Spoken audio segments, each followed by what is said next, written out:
Salam birleşler.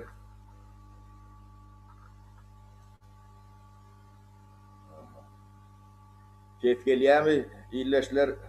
Tetgeliyem tetneye diye. Tetine örnemedin. Bana kovulyanını gelmeyen vuraydın. Salam birleşler. Eğili kovumusunuz. Hani bir karı çoponu bunu dastroid etmeyle koymak edin. Tetneye diye.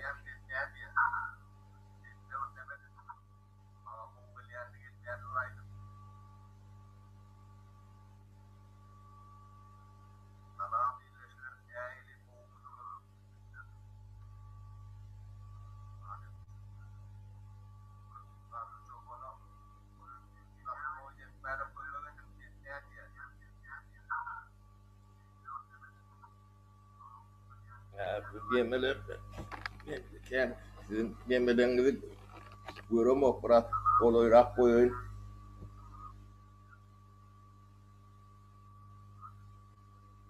Salam birleşler.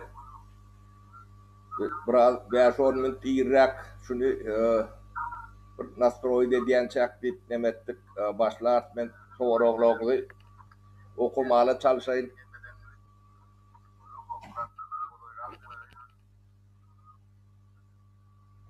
Tavuğun ne super diyorlar.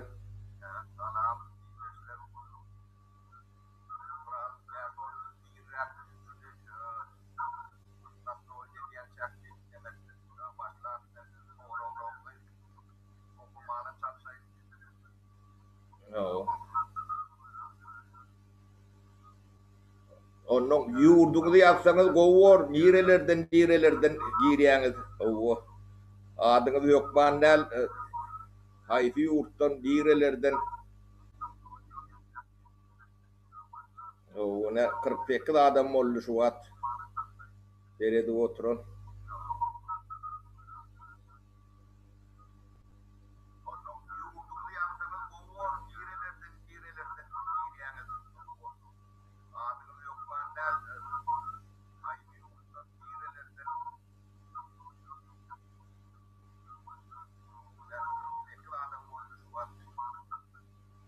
Onu sağlamanlık soğuruşluk soğuruluğunu yadı verin onu ondan bir tayin okayın ben.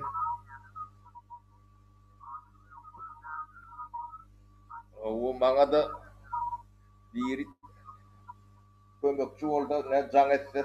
Yani fahiş eder. Karraptık gözümüz.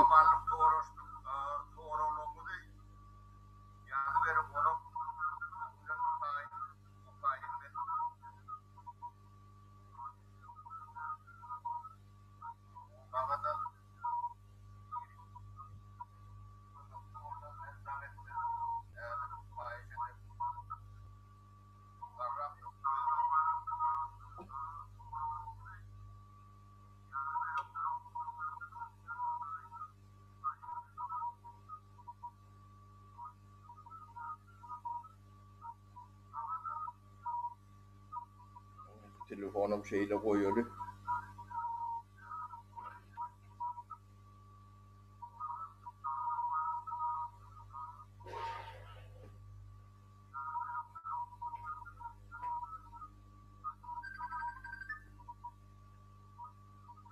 Ha, eşleyen değil mi? Eşleyen oradan vatı kovuyu, sesi kovuyla mı? Bana sen biraz kömek ver. Ses iyi yok derler mi? O yönü kadır bir iki sekund geçleme diye de.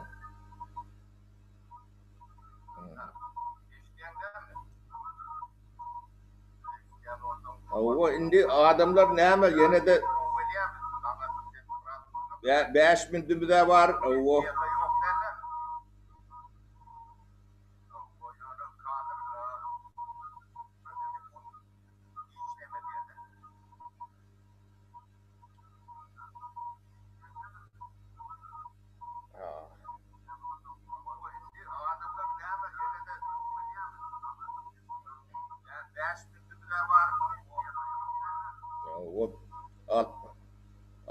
69-70 adam o dingap teredi otur. Soğuk gelin soğuk. Sağlığa mallık soğuştuk. Kembeğinize salam. O sağ olun.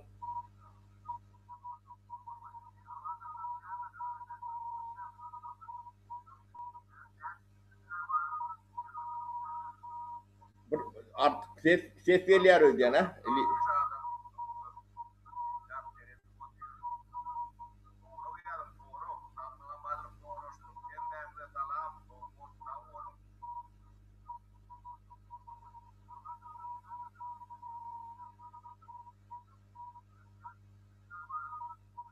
Soğuk vurum yok. Soğuk.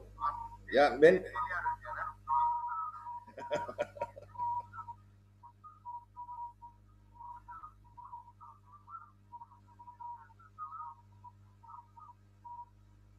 evet, saparağa başarıyında tecrübende bilen yurdu düzedin.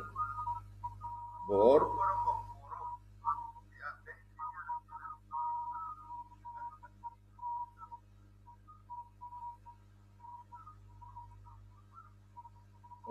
İş yerleri neyle açılır? O düşündüm. O cevap veren. Başka neyle soru? Sen o kap demetmeden ben kendi gözüm demeden okta.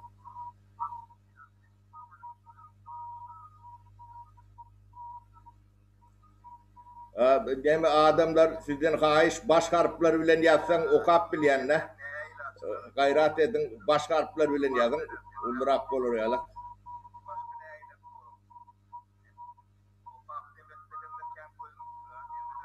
Levaplı meseleni değil ol ya. Bollukan ya. Bu ovurunu etmeli onun halmradaga.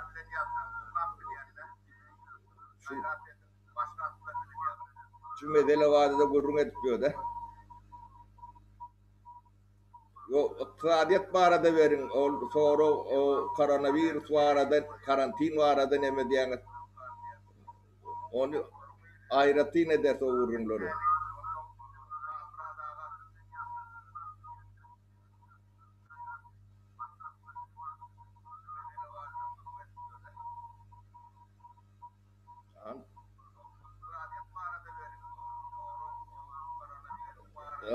Yankı satın alıcılık okuyunu ne edik kaldırmalı ya?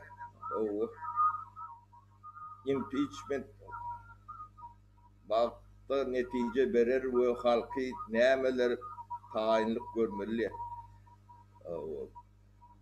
Bu soru bu temamın soru da oluyor umum demeden ben. O abradavan ne vardı diye o vardı da vurun eder ayrıtı eder. O levava kömük ediliyor mi? Bilmedim. Bilmedim onu kurban kullan sonra.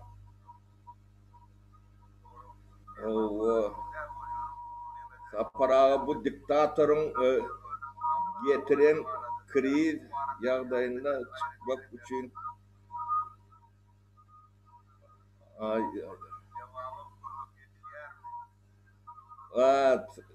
satın alıcılık okuyunu ne edip dikeltmeli? Doğru şu arada gurrun eder. Anında 4 bollu ben gurruna başla vereyim. Da bir adam dinle oturuyor. Adamlar sorulanmadı. Bana kulağımı okap veriyorlar. Ben ondan yuvaşlık bilen çok demeden.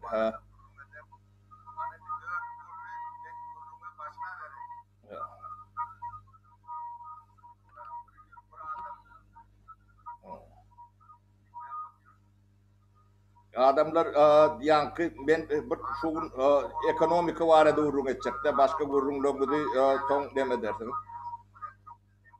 O yine burada bir godongla tutup görün.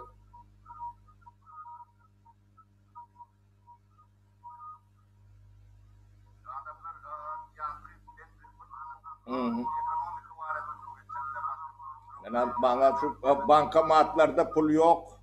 Adamlar alıp bilen yok.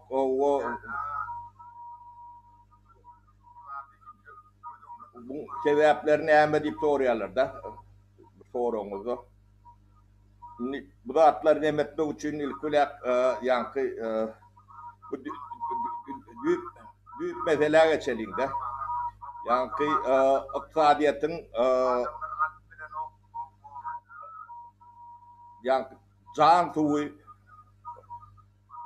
ilatın satın alış hukuyudur. Satın alış hukuyu bolmadık yerde senagat önümçülük işlep bilen değildir. Ve sen önüm öndüründü. Ben bir ulağımdan şunu ayırayım bolmasa.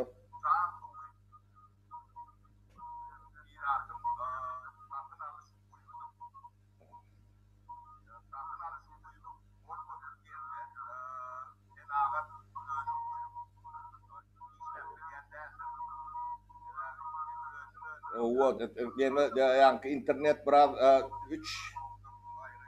3 sekundda iyi de nemedi ya. Demin özüm görüp oturuyorum. Bana öğrenşört yavaş. Bu çopanlar ne aylak yağdayları öğrenşmendi. Bana da öğrenşört hadi.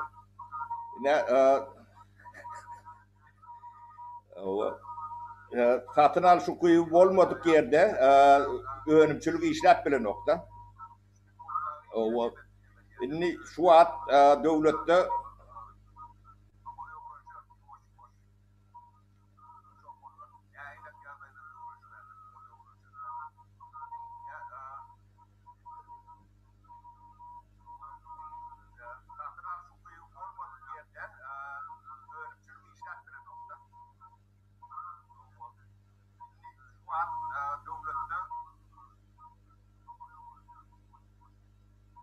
satın alış hukuku yok halkın eline de pul yok önümçülüğün bir yatandır şu an bu nemeti büyük sebepleri var da.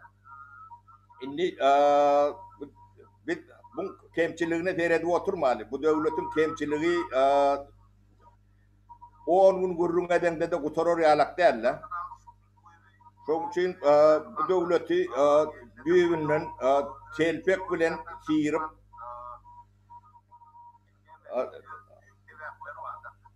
Alex самый звук умеешь у тебя в телевизоре или в чем-то двоится у меня звук. Вот, да, а то мне прям в ухо я этот самый эхо слышу свое. O düğünden tədeden başlamalılar. Ondan şu günkü bolup geçen sebepler bir şuun bolun başlayan sebepler yalak düşünüyorsa bu böyle değildir.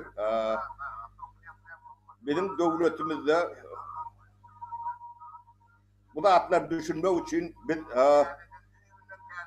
100 yıl anırdan başlamalılar. Şunu düşünüp bilen son dahilap devlet kuracağımızı akıl deme şu arada fikir edip bilirse. Olmasa Buron devletimizden hiç de gene de yonkayalak yıkılar sürüşürüyorsunuz.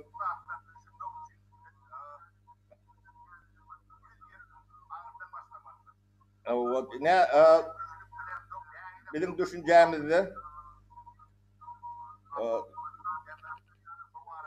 yani 400 ton parta tüyümü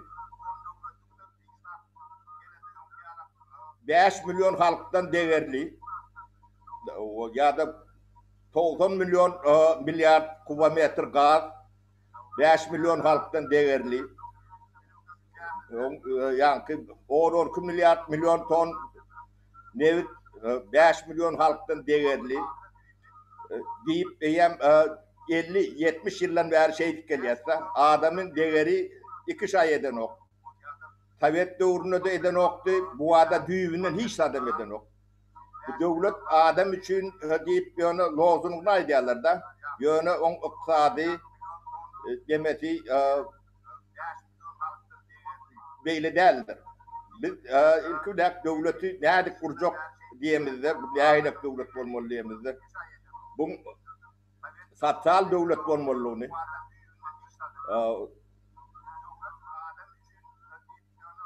şoňa karar berýärsin, berem dokmy? Ilkine sosyal döwletin nämetini düşünmäňiz gerek. Sosyal döwlet diýmek ýa-ni sosyal tarapdan az gorulýan jemgyýetiň az gorulýan gatlagydyr. Bulara kim giýýär? Çağa, kämillik ýaşyna ýetýänçe çağa, pensioner garrylar, kefelli invalidler, köp çağaly eneler, köp çağaly eneleriň içine 3 çağaly eneliden sagalap başlamalylar.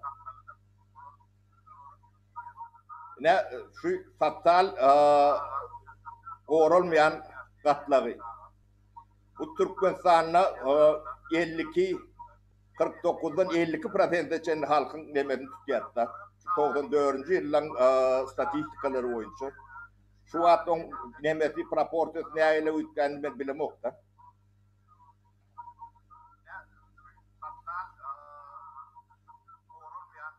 Bu çeti iki nemet geliyor da çeti geliyor ama şu diğer nemetlerini bilemokta. Adamlar şu çetinin nemetcek olayın ben şu at tetim geliyor mu demek Alex? Şeyle mi şu at dahili? Da bunu bolyan ben verdim olmasa kompütürün tepi iki geliyor da.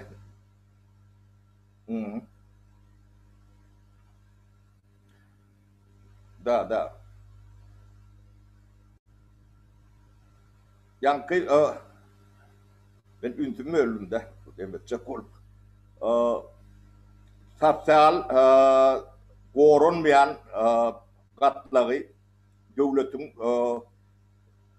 51% halkydyr çağalan ýa 16 ýaşa kämillik ýaşyna çenli 12 bolýar da kämillik ýaşy. Şoňa çenli deň ýartyndan 1% artyk ýa kem şu atky döwürde şolar ýalakdyr. Yani ilki şolong goruny döwlet üçin etmelidir. İnni iqtisadi matritsany guranda biz yani sosyal döwlet kurjak diýip karar berdik diýip hatap etdiňiz. O şu wagt iqtisadi dolanşyk ýokdur ýurdun içinde.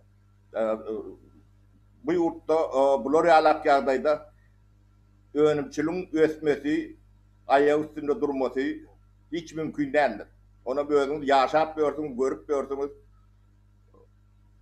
Onu harekete geçirmek için yankı sosyal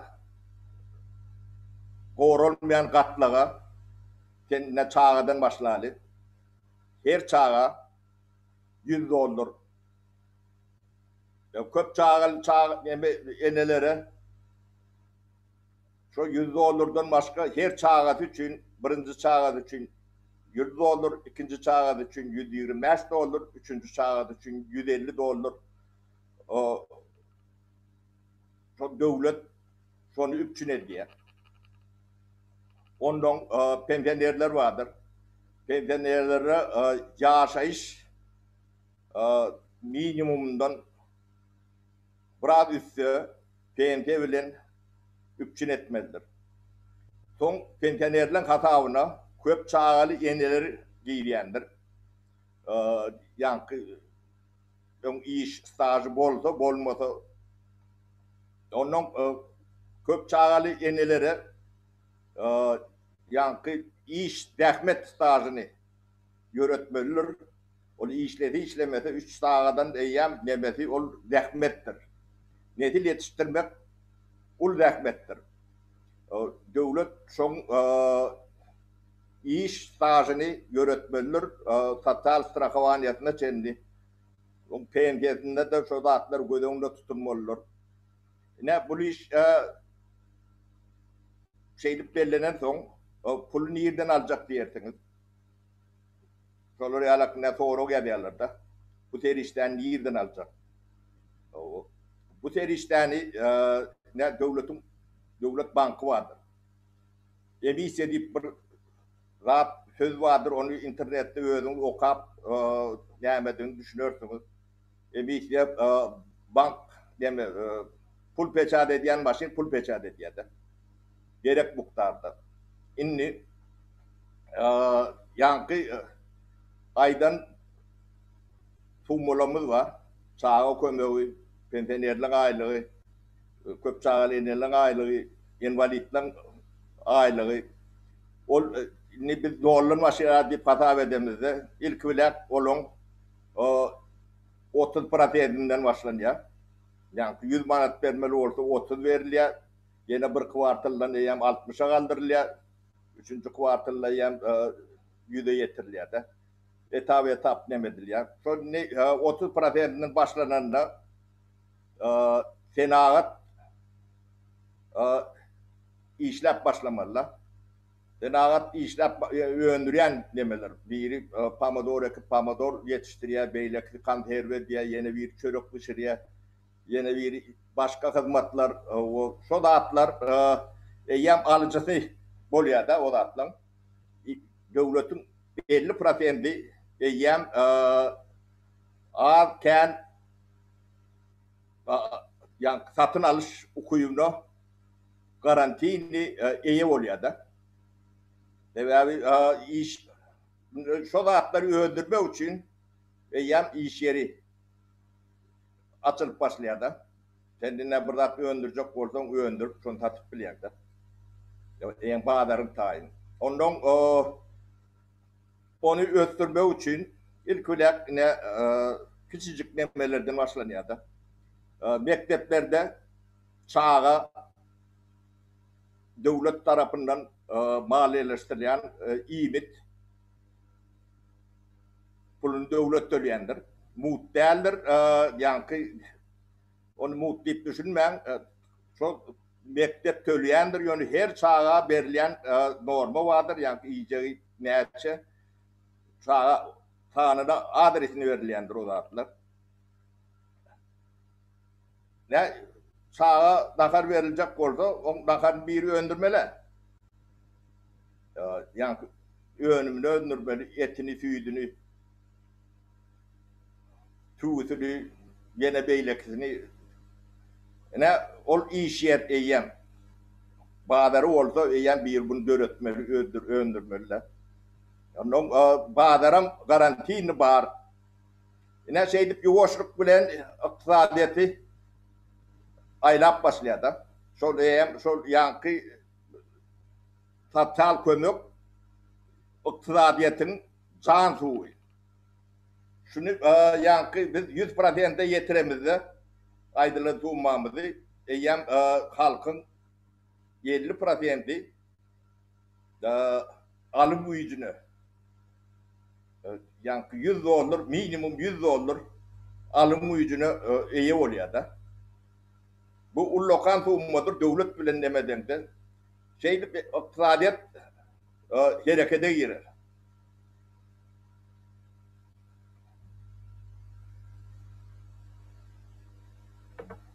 Başlan.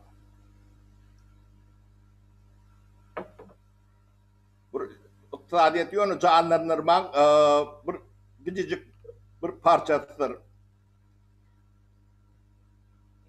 Onun biz yankı pulu çağa ne hem çıt yatırıyor. Ben son düşünürüm. Yani çağa pul, yani kömöğü. Biz çağın ilmi, bilimi, sağlığı, beylek nemeleri gelecekte spesialist olup yetiştirmesi hariptir, baylıktır. Şu devletin baylığıdır şu. Biz pulu yönü demeye veremiz yok da biz geleceğimize veriyoruz. Olur ertir yetişip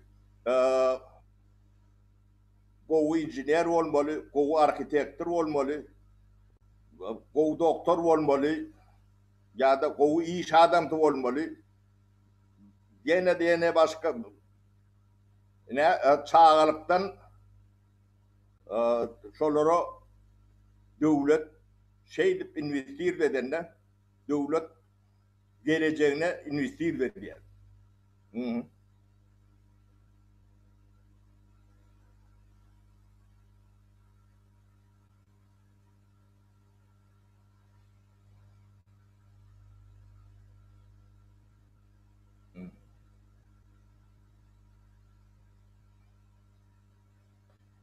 Tam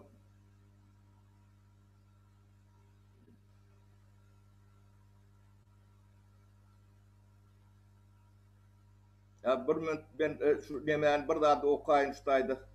Bir daha da oku diyorlardı.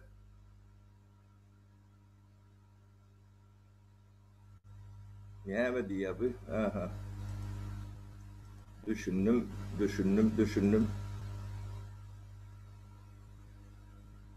Dur bir minut. Ana. Aa, düşündüm. Yankı bir topor troll var içinde. Şolor ne mi diye? O tuğulumuz. Ustayda da yatan yok. Abi biz bu atları ünit vermek demek. Ya şeydi,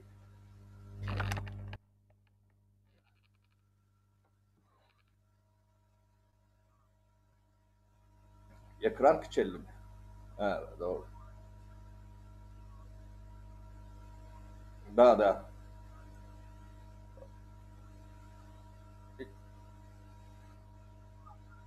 Yine devlet, sosyal devlet bolonno, e, yankı büyük demeti şeylik başlıyor da. E, yankı pul dine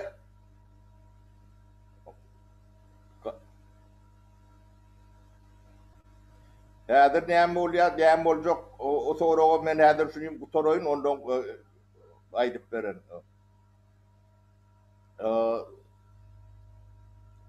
Yankı biz ilk öyle şu iktisadiyeti aylap başladık. Şeylem. Onun mazmunlu yönü kovadan yönü şeyle değil. Sebebi biz geleceğimize yatırım yapıyoruz. E, Şu devletin baylığı parta değildir. Şu devletin baylığı gadam değildir. Şu devletin baylığı nevten değildir. Hiçtir olur, boşlattır. Sonra onanın nevten kutorya, gadam kutorya, adamdır. Adamdır, hiyli adamdır. Ilımlı, bilimli adamdır.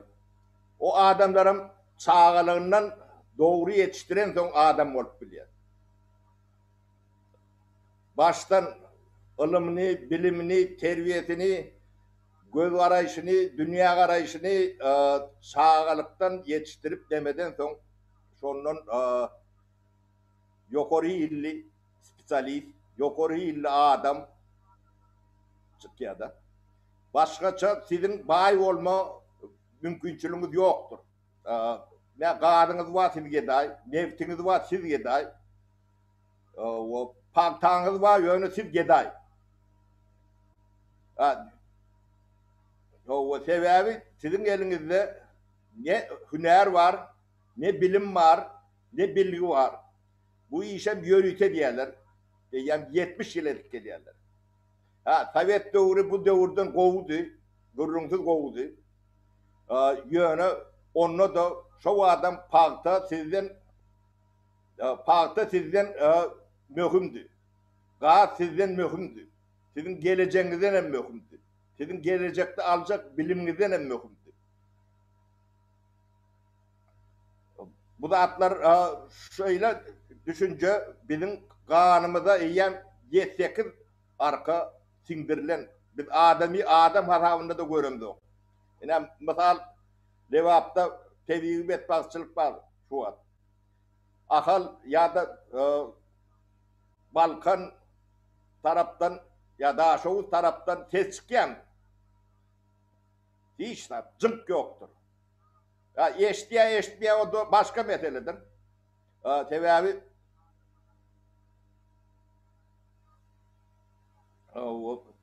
ne hem hatta pasif özlemelerine gelenle veğriyalar, çağırıyorlar.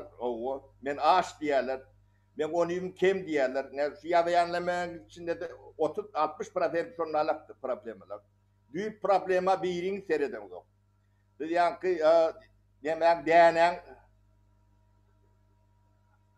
mangdına seyreden yok da daşın akışılıkatını seyrediyorlar da. O da adım hemen No. Ne bu tatlam büyük demetine seyretmeliler. Bağlığımdan yankı ilk kutor polyadı. O katı kendi adam yani yatıp ne kadı geliyor pul paylap vermeli. Yani Araplar yalak yatmaymalı. O düşüncesinde bizim siyasetçilerimiz de köprü düşüncededir. Ne şu sistema, şu yatkına fikre geçen günün sizin sonunuzdur. Sonu da başlangıcıdır. Ana bu zatlar böyle sığırdır başladılar. Ne mut gaz, mut elektrik, o yeni ne mut şu zatları şeydi başlağın için şuna düştünüz. Onun şu başlan gününden bellidir şu şeyle olacağını. Yani size bu saat kovu da bir de alım veren ok deyip şu at kıygıran adam var mı? Ya kıygıran adamlar var mı şu 30 yılda? O hüner almadık deyip yani, ne garipliğimizin büyük demesi şu taydır. Şu için bir külak biz iktisadiyatımızın yani devlet kuruluşumuzun zaten beter. Devlet kuruluşumuzun devlet kuruluşumuzun sosyal devlet yani dünyevi sosyal devlet olmalı. Şoň bilen başlanmasa başka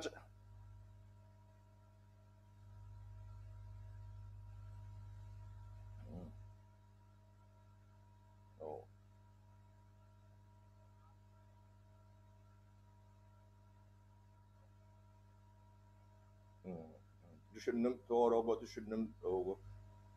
Ne şu adam sizin de şu yazgılarınızdan okuyanım.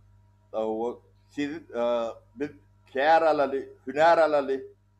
O kârimizde, hünerimizde yukarı dereceli yemeğe yeterli diyen yok. Urşolu yeneli soňam gary elimde alaly o halka paylaly şeyden bay yaşaly diýip düşünýäňiz. Beýle bak bolmaz.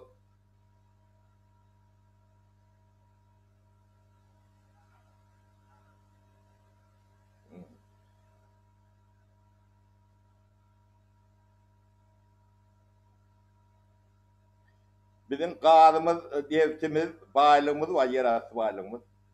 Bir de ýanky ilm, bilim, hüner almaga kömek şonu ýöne iýmek, içmek, keyip çekmek üçin näde? Bir de ýanky gelecek nesilimizi yetiştirip bileri alak sermaye o sermaye bolmasa nähilek bolýar? Ne şu at günü geçen hojalyklar vardır. Bir topar. Yani devletin bir protezlerin çağalarıdır şolar. Ne şolun bolşunu seyredin. Ne daş döwrüňizde görnýändir. Biýdikler vardır, nemeler vardır, özlerini alıp barşy gününe ýanyňyzda görýärsiňiz. Sizin şu ýagdaýyňyzda karnınızı doyursalar, elinize de pul verseler, şolardan hiç ütköşük olmağa ýagdaýyňyz ýokdur. Sizden şolary ýalak bolsun. Şoň üçin bilim, ilim, terbiýe gaty önemlidir.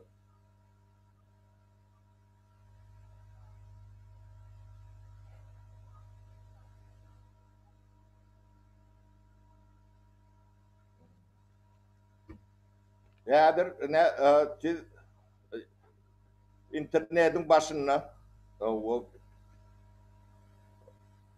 öwrenmeli zatlaryňyz, kär, hüner, göz ýetimiňizi giňeltmelidir. O ine türklerden öwrenin. Ine 82 milyon Türk nemesi, böyle açlık yoktur. Nevtem yok, gadam yok. O şonu näme üçin öwrenýändik? O şol atlan bilimi ilimi bilen näme üçin paylaşan da şoň içine giyirip şolar bilen ne bir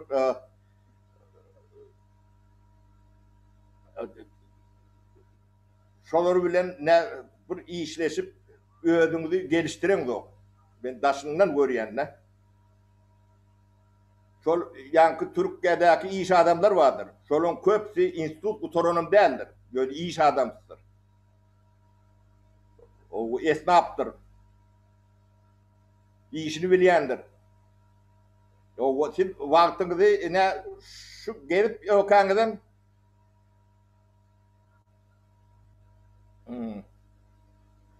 ne töwerüňizi seyredip öwrenün. Öwrenün. Siz hünerli adam bolman gowy yaşama mümkinçiliğiniz yoktur. Devlet sosyal kömek eder yönü hüner öwren dip berer pulu. Şayda da şeyledir.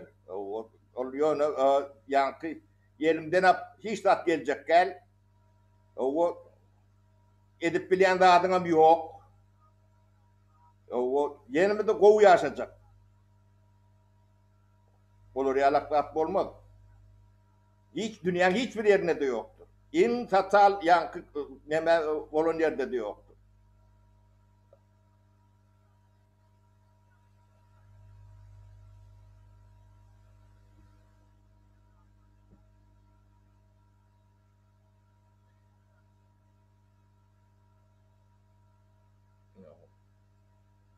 Napoli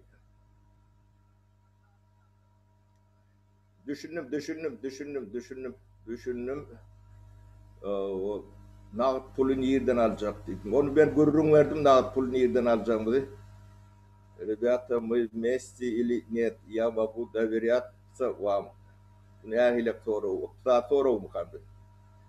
Yurttaşına yurttaşına çıkan pulları ne etmeli? Yurttaşına çıkan pulları pulu hem Türkmen pulu anulur dedip täreden pul çıkarmalıdır. Onu yönetim edilen o alık gidenin özüne nesip etsin. Onu anulur dediler. Tärede pul çıkarırlar.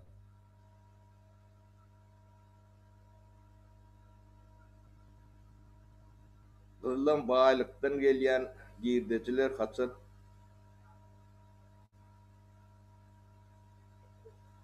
Kazılma bağlıklardan gelen girdiciler kaçan halka verirler. O yani iyileş yani travel word diye. O travel word yerastı bağlıklanmaz. Yang aytdım biz ilki bile yaş nesilimize demetmeli. O ikinciden siz yankı iş yeri açıp burada öğrenecek diyen yok. Ben şoňa geň alýanna. Size yankı Türkmenin gazy var.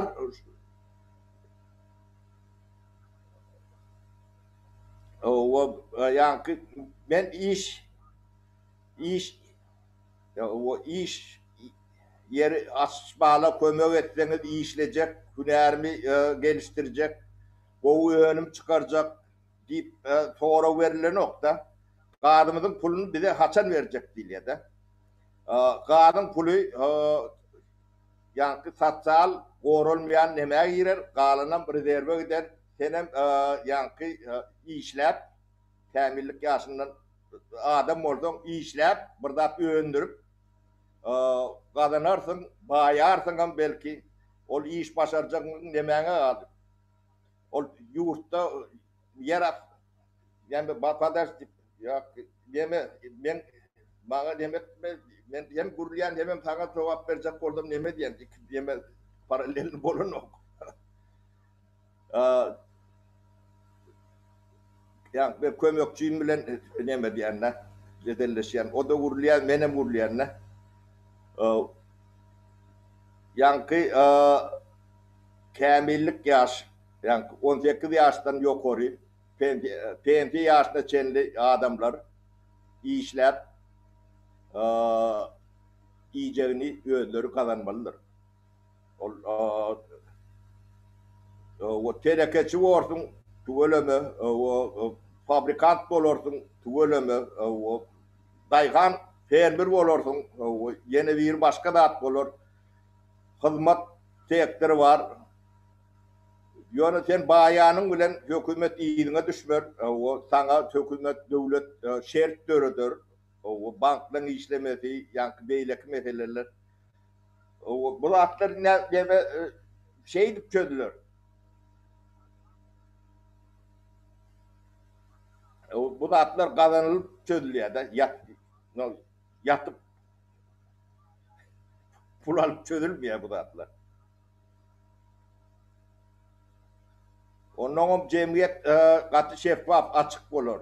O kazanmalı mümkünçülük olur. Yani uğurlamalı mümkünçülük olmaz.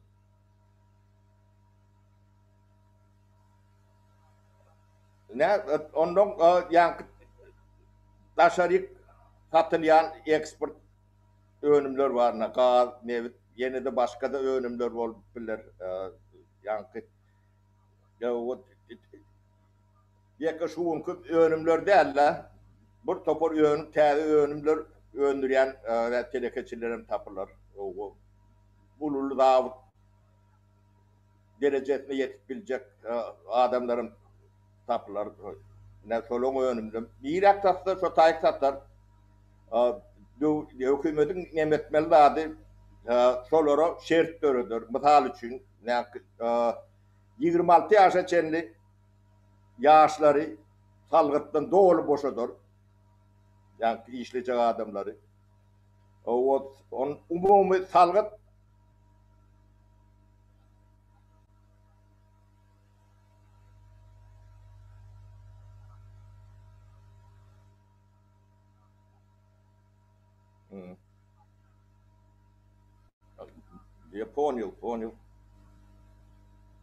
Ponil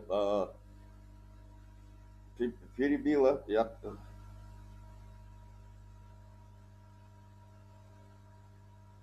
yankı narot divinovat diyeme diye de o narot halk ben sizi günahkarlar size pretende bildir vayda mok da emmedat rukovodstvo vinavat yankı yol başçılar vinavat o onun günahı var gurrungsuz yönü siz bir olur 1% siz 99%. O 1% 99% olup 1%'in o ediyen oyununu düşünmeseniz onun ştayda da şu proporsyonda kimi günahkarlık oluyor. Siz özünüz düşünün. Bir yanınızda bir beylekarının 99%.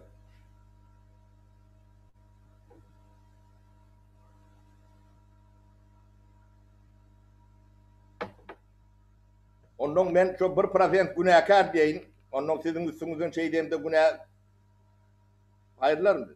Özünüz düşünün. Ben siz kovu deyin. Şu 1% günahkar deyin.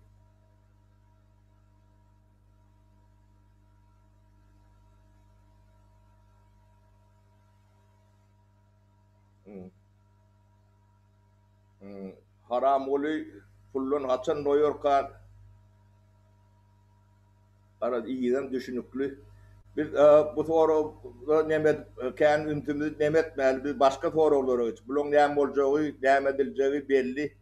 Bu da atlar nemetmelim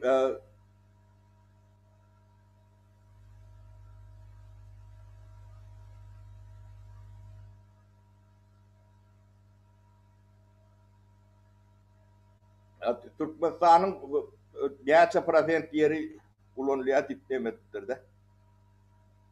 Gerçi hektar benim de şu an gerçi hektardığını bilemek yönü bizim akli o hocaların önleyen nememizin demesi bir 10%'ten kendel 10-11% yer olunuyor Türkmenistan'ın. Yönü Türkmenistan'da bir mesele var. Yılla 3-4% Şu ekim sürümlü yerler 3-4%'ni biz düğünden dahil yapsa, iyidine dolanma sorulu diye. Onun tədə yer açıyar. Yani bir kaptalından açık gidip oturuyor. Bir kaptalından şoru batırıp tanına çıkarıp gidip oturuyor. Son için ekrançılık yeri öten o. Üç köşük.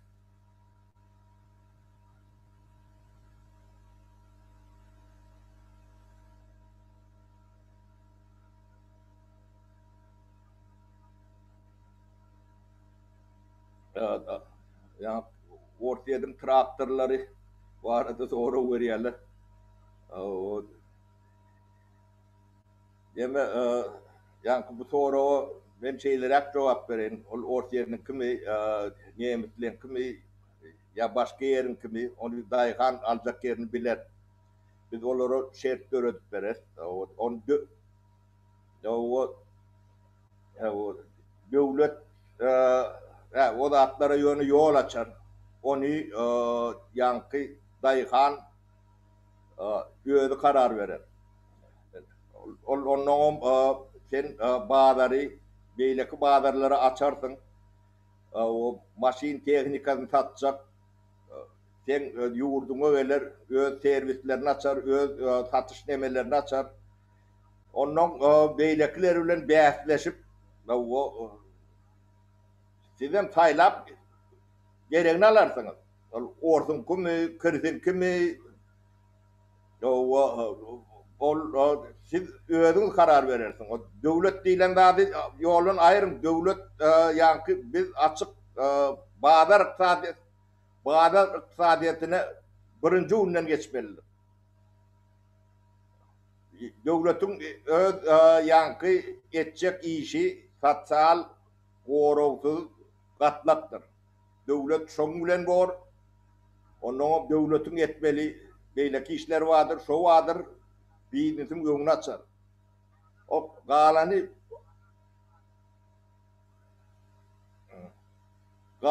bazar iktisadiyeti. O iş yer açardınız. O hocalığından başlan yap demesi bir haftalı. Yer su reforması o da birinci olsun geçirmeliler. Ben onu umumaydık demedi yani. Onun her bir ullukan temadır. Onu böyle ekrandan şeydip yankı kıyısla sorular bile cevap verip olacak demedi derler. Bazı iktisadiyetin kanuni Bahadır dünya boyunca da senem şu kanunlara tabin olmalısın. O şoň aşağına yani Bahadır iktisadiyetinin normasını ehli kanunlarını getireceksin. O ödem önemli işler yalak.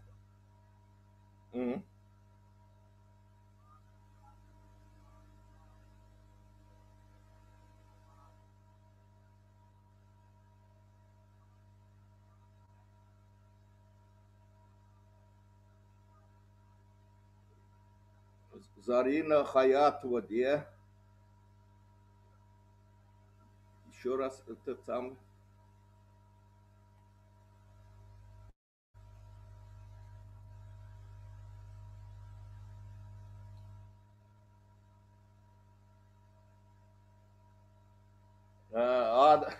adam sen boş boş gurlav oturuyorsun.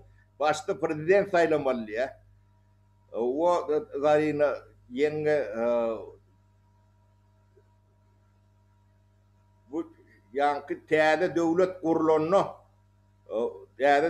kurulunu edilecek işlen yankı planı gidip oturuyor. Şu arada fikir yürütüyor. Bu şu at kurban olayım kalacağını, bolacağını, bolmayacağını şunu düşünüyor yok mu? Zarina. Bu yankı siz ne devleti düşünün ne ertir bu ne ile kutoracağını bilem yok da. Yo siz elinizde harabalık alyanız. Şu devleti küllen kaldırmalı. Yaka iktisadiyetinden sizin an düşünce ruhul neme ýagdaýlaryny da çenli galdyrmaly. Iqtisadiýatam nol.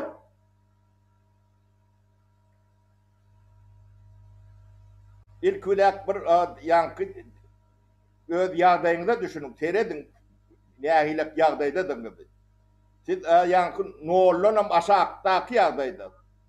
Iqtisadiýat ölü.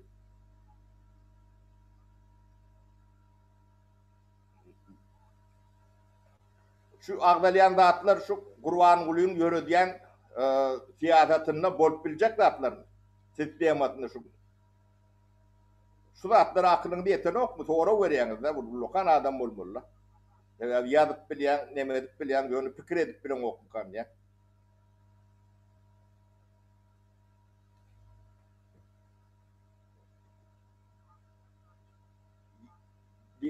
Hemme zat arasylanıp täze düşünje, täze format gelýär. Biz yankı parta baýlygymyz, gaz baýlygymyz, newit baýlygymyz, ýerasty nemeleri baýlygymyz däl, adam baýlygymyz diýen sistema geçýär. Bunu täze adamlar eder. Bunu dine täze adamlar, şu ýaş nesil, şu wagtky daşary ýurtlarda okuw alyp, terbiýe alyp, hüner öwrenip ýörün adamlar etmeli işi. Olaryň bar, biz ýöne gapdalynda pikir berýär. Düşünje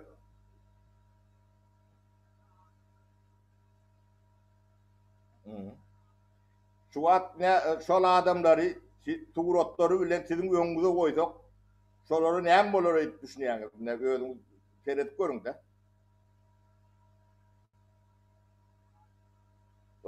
Özüň şu taýda ýaşaýaňyz, özüňde bir sora berin. Ýüzüňizi açyp bilýäňizmi? Adyňyzy aýdyp gurulap bilýäňizmi? Biz şol adamlar şu wagtda näile görkezeli. Biz ertirin gurrun edýäs. Bugunyň gurrun edem yok biz. Bugun kıyada özüň medbizden gowul ýagy. İçinde ýaşap ýördik. Ya doğru arnaşylan ýaşap ýör. Biz size yankı düşündürecek bolýan adamız yankı şu döwlet ýykylsa yankı näme diýär? Havos war, adamy nirden aljak, puly nirden aljak, bunu näile bor diýen soraglanyňyza umumy jogap bermäge çalışýarlar men. Hiç adam bolmaz, şundan gül ýalak bor.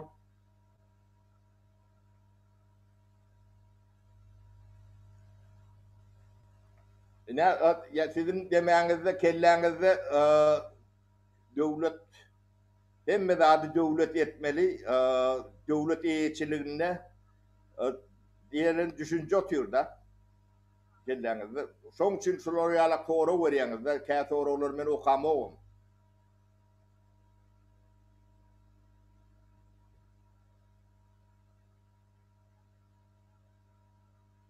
Korrupsiýaň dermany ýok bu kanýa. Korrupsiýaň dermany açyklyktır.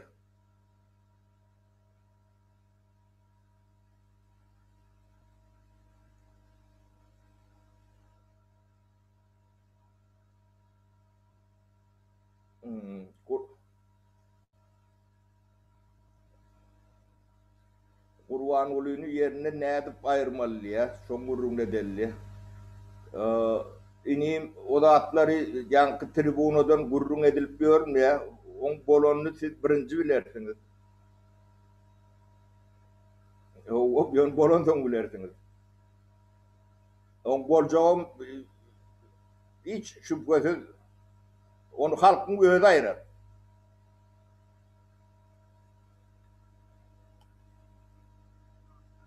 Nağd puly nirden aljak? Nağd puly döwlet emitse eder başta.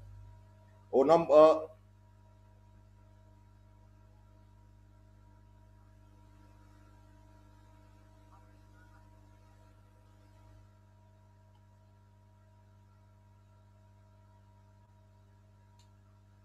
iqtisadiýat gatçany öter.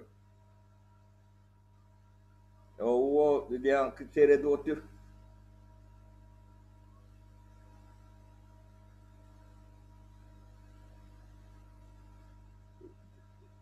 devlet bize imkan vermeye diye Zarina sen biraz öňe ýöre täze devlet barada gurrun diye o devlet imkan vermeye diye.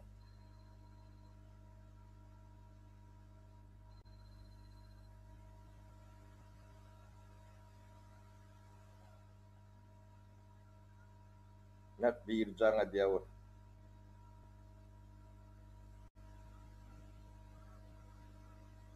Это самое, я очень занят, выключите.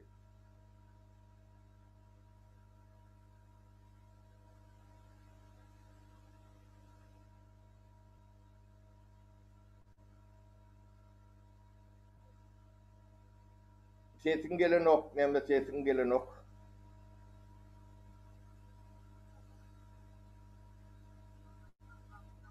Zarina biraz öňe seret, öňe. Şonu öwrenin. Bu devletten, bu hükümetten hiç tat kalmalılar. İyisi koku bilen, külü bilen demetmeli ayrılar. Hemme de adı täzeden vurmalı. Şoň gurrun ne diýer?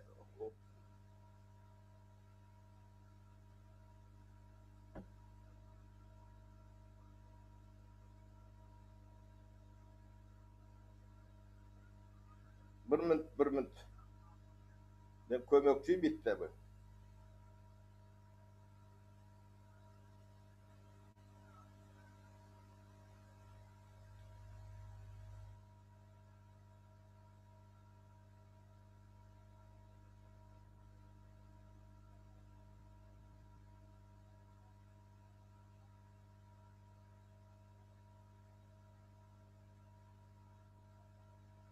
Не слышу.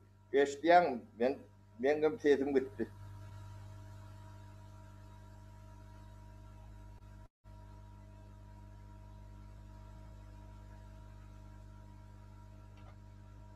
Ha, da indi eşdiýän ben. Ben mikro makro reformalar barada biraz gurrun beret. Yankı mikro diýmek yankı döwletiň içindäki şu atly ýagdaýyň nemesi. Onu bir käbir bölýär. Yankı gysga möhletli reforma, soň uzun möhletli reforma. Yankı gysga möhletli reformalar yankı birinji ykdysadyýatyň can suny, ondan kan akış, yani ekonomika deme pul sisteminin aýlanyşyny ilkilek şonu doğru oturtmaly. Soň ikinji näme talgyplardan başlaýar. Bu terekeçiler nalog meselesinde de şoň bilen ähli stimulları regulýar dediler. Köp zat. Misal üçin ýaşlar 26 ýaşa çendi birinji 26 ýaşa çendi ýaşlar döwlet nalogyndan dolu boşatylýar. Diňe NDS ýalak ýanky NDS türkmençe däme diýilýär men şonu. Ýok. Diňe şo galýa. Soň o ykdysady azat zonalar var. Onun en gerekli, önemli stratejiski направлениялар var, taraplar. Yani şolara devlet, yengil kredit, subvensiya, yine şoňa meňdeş demeleri gurnar. Başka ne? Başka da yankı biznese şu zatlar kömektir. Ondan bank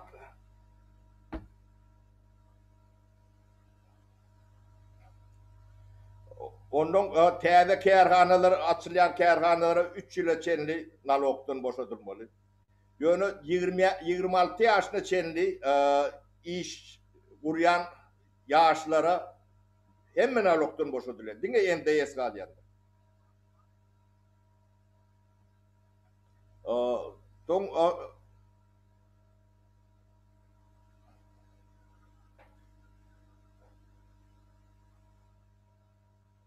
Kerim Nazarov sen hem kişinin yüreğine düşüp oturyorsun diye şikayet ediyorlar senden. Sen gitten işin bilen ol gıdıklandırmayan oldu. Git ecen kakan dinle. O aydın saat vardır. O yine de yankı odan kent programı var sen şu tayık git. Ne üntüden bölük şular yalak doğru.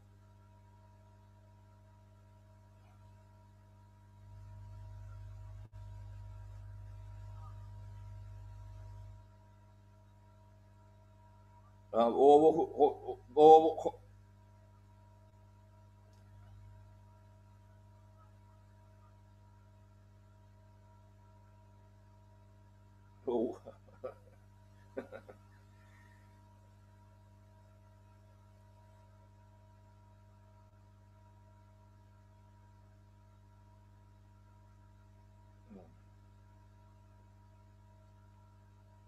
yankı bank sistemi varada soru veriyorlar. O hocalı varada soru veriyorlar. Düşündümçe o hocalı var. Men ayıp geçenlerin esasını emesi o hocalık emesine değişli. O hocalık yankı yer su reforması, yer huzusiyetçiliğe geçecek. Hökman suratda. Devletin eline yankı 30-20%'den kän yer galmaz. Hemmecesinin eyesi bolmaly. Yankı mülk devletin sütünüdür. Bizim halkımız yerli, tuğlu, mülklü bolsa şol devletin bir esasy sütünüdür. Hem devletin baýlygydyr. Hem milletin baýlygy, millet diýmek devlet diýmekdir. Sizin malyňyz, mülküňiz doly goraw aslında şoň kepilem konstitusiýadyr.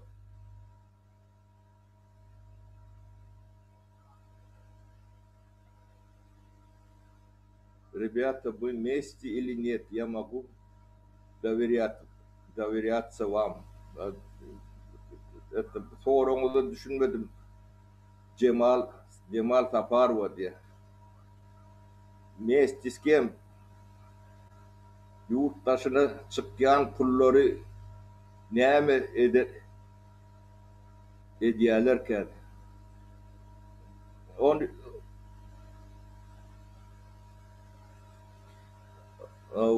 bu adamlar ilkulak näme üçin daşary pul çykarýanlaryny düşünmeli. Näme üçin çykarýarlar? O sidem işläp pulu içerik salýaňyz, bularam ogurlap pulu daşary çykarýarlar. O da atlam hemmesinin deme bir manty mazmuny bardyran pikirleneli näme üçin edilýärken? Size pulu daşarda işläp 3-4 milyar dolar içeri salýaňyz, bularam daşyna çykarýar. O iqtisadiýata gatdy, boşandygyz wada. Bularam alyp daşyna çykarýar. Şu näme üçin edilýärken? O hem iqtisadiýat çökerýärler-de.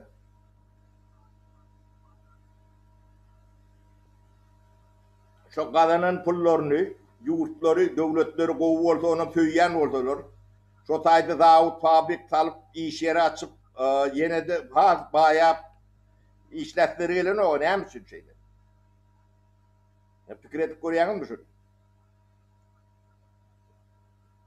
Sebäbi öz soýup ýören döwletlerini özleri mundan ok. Ya pullar Angliýada, Dubaýda, Türkiýede. Näme üçin şo örümçülükler Türkmenistan'a açylan o.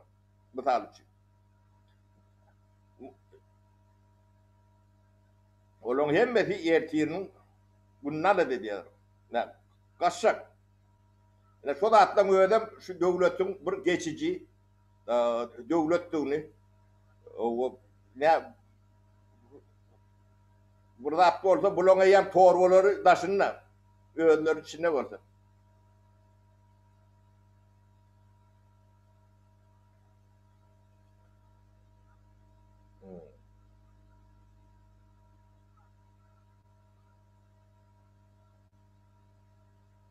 Bunlar yurdunu karrap ölecek adamlar değil. Şunun için pul taşını çıkarıyorlar. Şu taylarda karracak ölecek. Para yurdumuzdan çıkan pakta devleti çiğ mallar öz yurdumuzu kaytadan işlep çıkarmak için neler etmeli? Ben pakta vardı önüm bir tapar ettim. Pakta bulunmalılar. Pakta bir günde onu ekmellerle zımba kıyın olmağı mümkün. Sebebi tekstil fabrikler var, yani işlep dur. Onun insonu öz halkını giyimli, eşikli, yorgun düşöklü,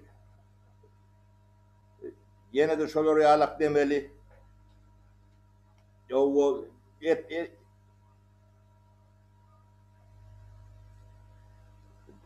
bir min toğluk mu tek doğru da geç o doğru da geçecek ben fikirmaydı oturuyorum.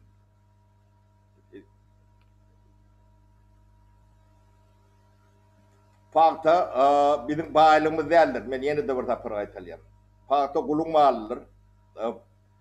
Paktani yine iktisadiyetimiz ötür, senagatımız ötür, beyleki pudoklar ötür.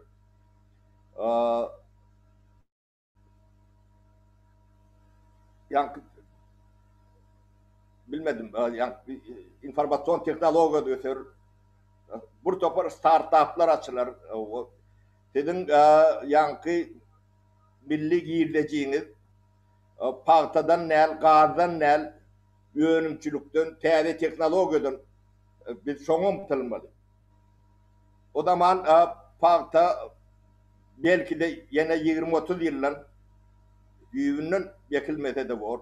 Ya yakılda da bir az miktarda öz yankı yurdun içindeki ihtiyacını kanatlandırmak için yakıldılar. Paktadan girdeci alınan nedir? Hiç vatam alınan nedir?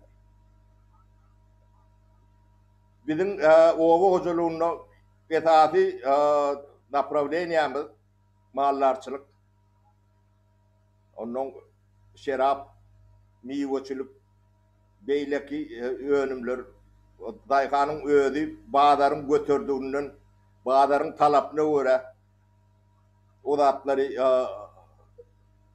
beyleki nedir özü. Onun o mallarçılık, süt, bağırlıkların, sütten peyniri var, ya süt önümler var başka. O yeke Türkmenistan'ın içinde de dünya eksport eder yalak yağdaylar demedim. Biz son için yani iktisadiyeti doğru diversifikasyon değil ya da şunu etmeli. Yani gaz, neft innesinden düşmeli. O da katı hopul da çoğundan üstüne otursan ne ortaya ne neftin bakadı kaçtı olun ya problemi başlandı. Onun için biz dine öğrenimçiliği, teyze teknolojiyanı östürmeli. Bunu östürmek için biz teyze spesialistleri yetiştirmeli. Teyze nesil yetiştirmeli. Size ertir salgıt tölep, sizin karrılığınızı üpçün edecek nesil yetiştirmeli. Yani şu gün karrılığın horluk çekyanın esas sebebi düğün çağalarını yankı nesili yetiştirmeyen için, soy nesil yetişmeyen için yağdayları kıyın.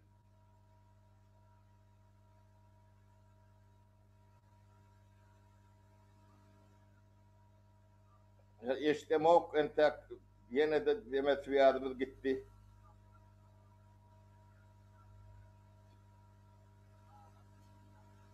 Süyadımız gitti.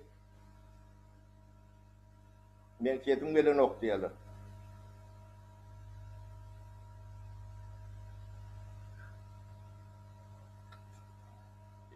İnleştireyim dedim.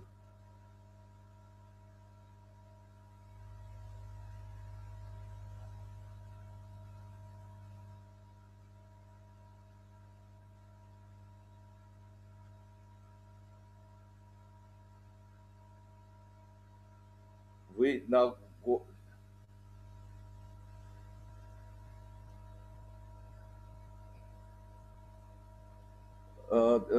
diyeme yani soru kaytalasana soru. Вы наборе людей гранты зарабатываете. O,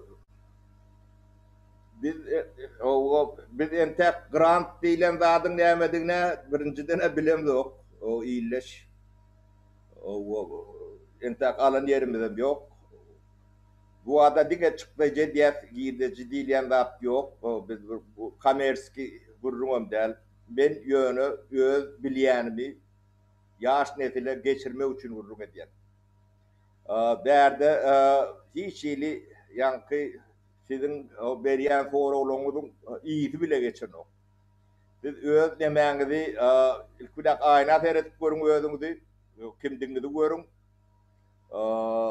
Soňam bular ýaly köpçüligiň nemesine özüňizi alyp barmady öwreniň.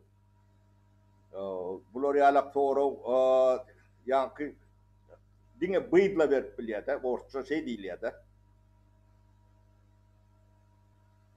Hemme zat pul bilen ölçenip ya da baýlyk bilen ölçülýän nädir?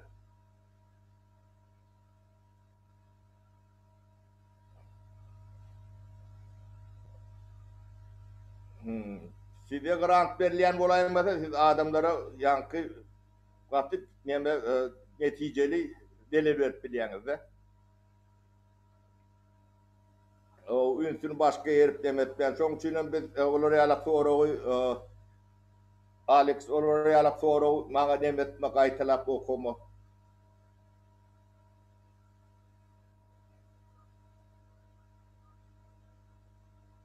Ya setin eşdilen ok gene de.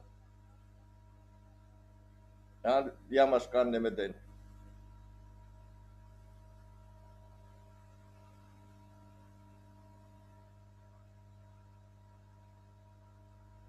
O ya gidiver içeri gidiyor da.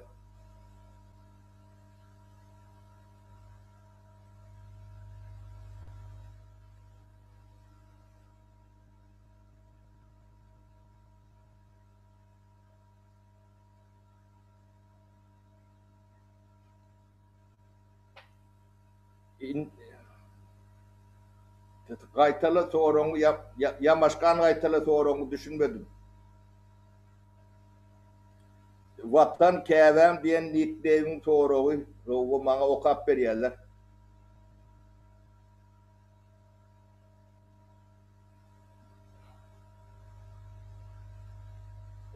O watan deme sen soruňy dolu okýa bolmaýan gaýtalap demek durmaýyn.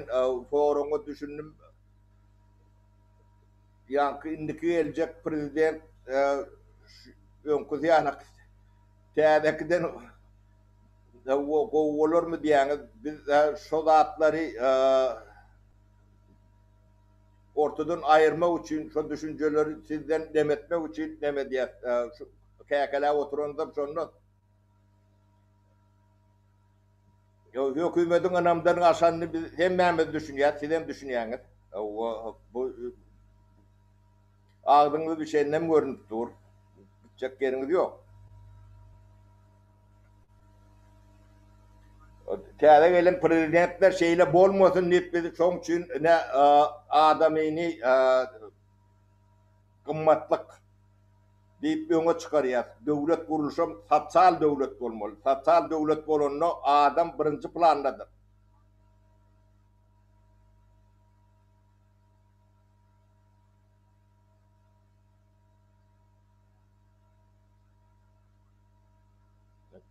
Demet ya yine de bir kaytalamasak yankı soru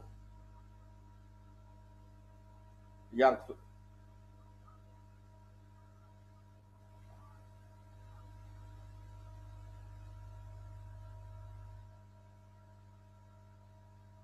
Hı hı.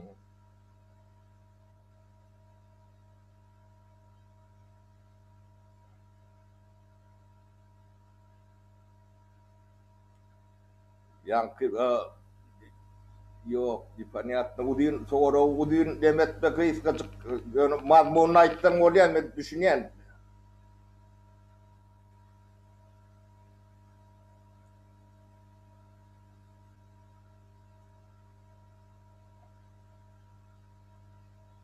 Bollu deme Alex yankı soru doğru okuma yankı onu dinleyen çak yarım takip geçer. Kıyıs kaçık ne diyecek olayan iki söz bilen ayttan cevap verdik geçer gider.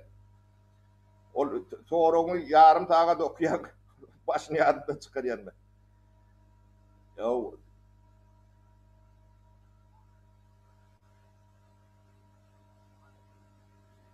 yankı halk prezidente dur diyen yeri yok diyen o düşündüm.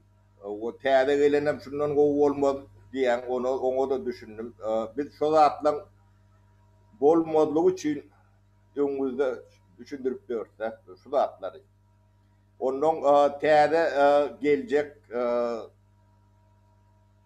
adamlar o düğünün korrupsiya keseline yokuş bodup o täze yaş nesil gelir.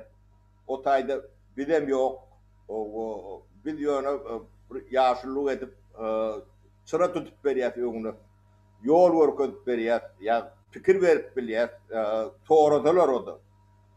O yaş oğlanlar işleşip ýör tayda bilem ol tanýat, görýät, o komanda özler toplanyp demedip gör, biz yaşlılık edýär, fikir berýär.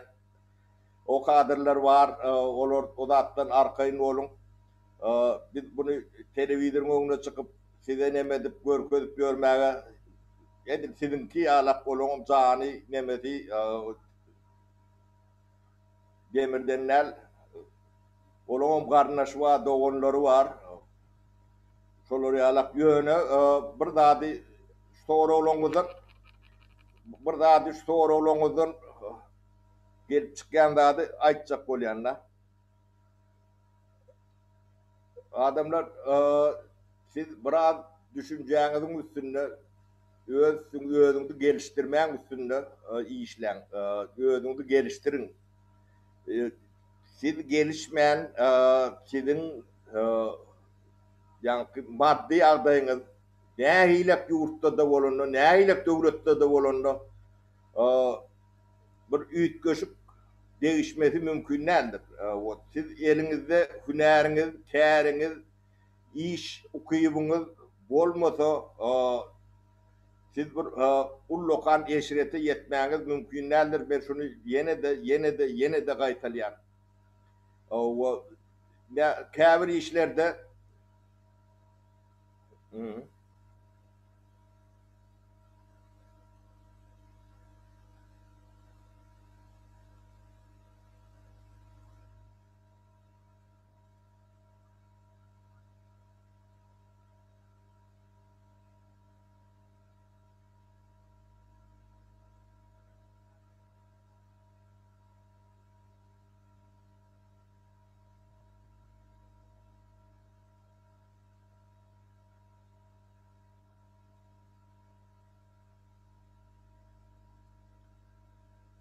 o şu at yaşlar arasında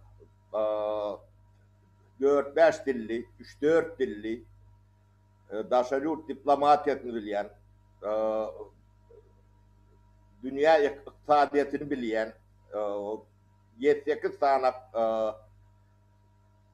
çekirdek diýerler de çekirdek kadr boljak ýa döwletiň ýaşlarymyz bar da. Ene biz şolara yol görkezýär, pikir alşýar. O köpdi bizden has akylly, pikirli. Oňa da telpemiz çıkarýar. başımızın üstünde ordular var. Sizin devletinizi, täze hükümeti formirovat edecek ne şolar yalak yaşlar. O çok içinden ministrem çıkar, premierem çıkar, o gerek oldu prezidentim çıkar, şolun içinden çıkar.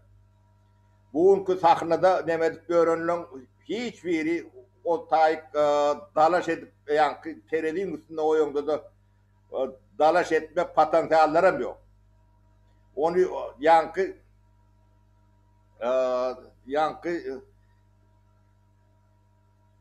açaçan yine yüzler açılışıp başlar. Şu vakit onun ödü öge çıkar. Siz isteseniz istemeseniz iş ediyanın arkasına iyiliğine düşersiniz. Bu lider diyen zat yankı naznaçat edip ya da taylap alınyan nedir? Lider diyen adamlar gözü işi bilen öne çıkar. İşini görkezip onun siz iş edip göken tanarsınız. O iyiliğine düşmeli orada düşersiniz. Sonra o lider olup bilir. Yani önümüze düşecek adamda şolur yalak adam zat o adam olmalı. Ol ben planı ya ben plan kurumu açtım biz ne plan komitet ol bir dileni okey gerektir bir ne için o yönü yani lider dilenden şey çıkyanlar. Onu sonra ne siz seçmeli olduğunuzu fikir edersiniz yani onu seçelim ya bunu seçelim deyip ses verirsiniz. O da sizin anamınızı ödep bilmese o vazifelere varmaz. Yani ben fikrim sorasanız şu atki sahnadaki benim şolun içine gireyim. O şolun yanına bilem bu lokal konkurentler şoları. Çünkü hem da gati objektif doğru düşünmeli.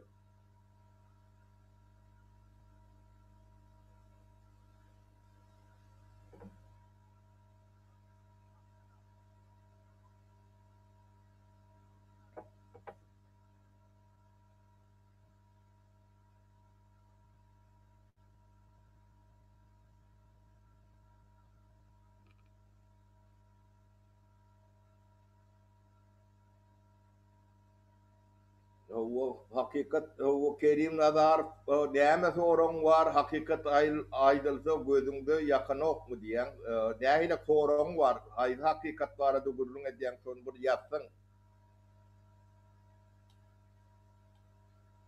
o adamları tövüştürecek kolyan verdi o bu sorulun hem jetmen okağım yetişem ok bunu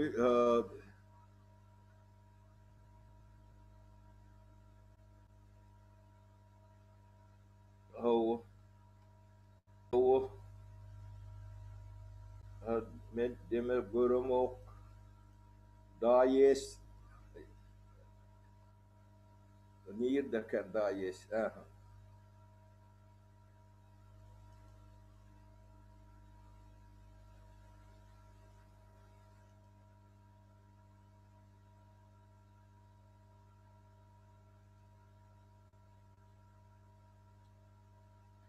onun yankı payıştı sözleyen var Kerim Nazarov. Sen ineyim seni ben demedeyin hani şey deyin o bu tövünü oturandan bunu yaramayan olsa verdi ne bir işim vakit demediyen yerine git. O Değerli prezident seçilmeli 3 yıllık ömürlük yok yaşlılar ayrılmalı parlament yönetmeliğe bu atlar ben dememi bugün sonra değişirler deme yaşlı her hükümete karşı ne ile hareket edip bolor son durduğunu edayal ya yok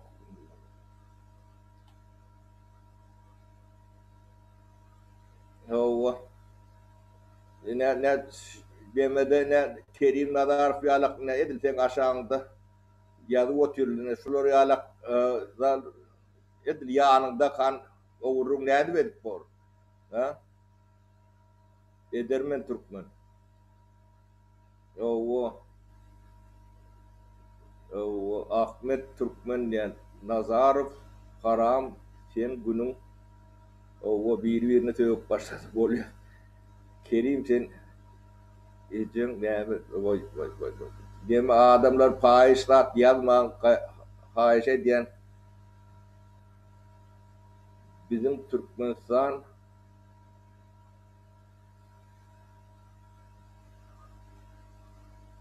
oğlanlar ünsündü başka yerik demetmen sonra oğlunuzu verin yani bizim aramızda yok ben troll bolmalı o aksaklı sürü olmaz diye. Siz o Kerim'den boyun, Nazar'dan boyun o Saparağa Bedev bayramlarına prezident doğulur paylayan. O da atları tep bunu vurum etmeli. Böyle görüp diyorsunuz onu sonra o merakkel. Çok abi belli de atları birinden sonra çok olup demet görmem. İyileştiler Saparağa. Yine de şu Bedev. İktisadın su reforması var arada ne ben burada adın demedeyin ne su yurdun içinde musat bolmalılarla mut neyle verilen kömök nerede veriliyor pul yankı su pullu yönü dayhana kömök ediliyor şu suyunu alıp bilir yalan yönü su pullu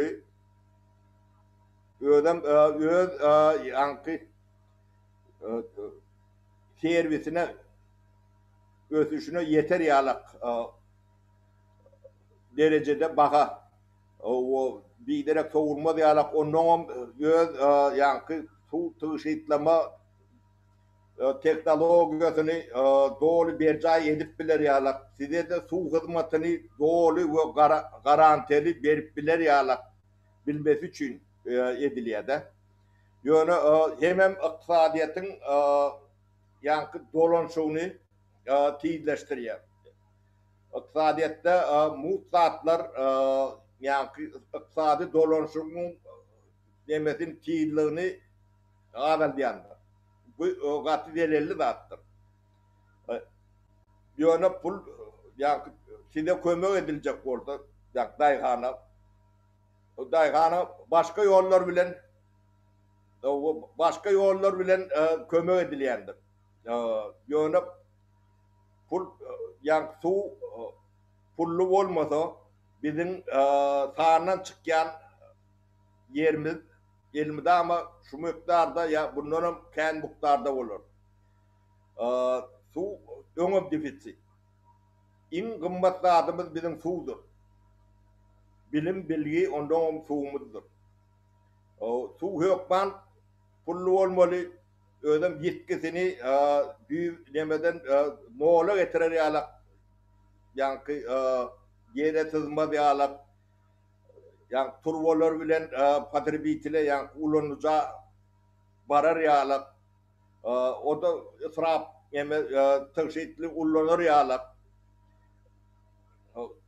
şoň için edilen zat yankı dayhanın yağdayını fethedilecek olup edilenler dayhana kömök deyip ondan su pullu olan son yankı şo kuruluş demedip başlar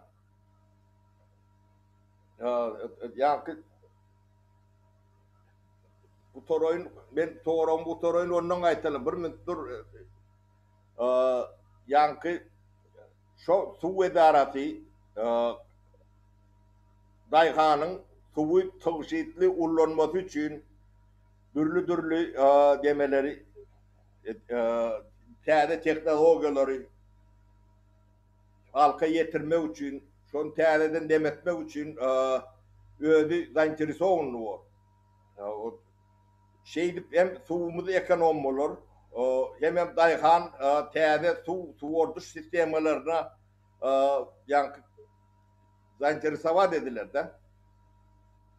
Pul da hani sorunu ait yani soru Cemal Sayfaro bir soru veriyor diye. O yayla soru.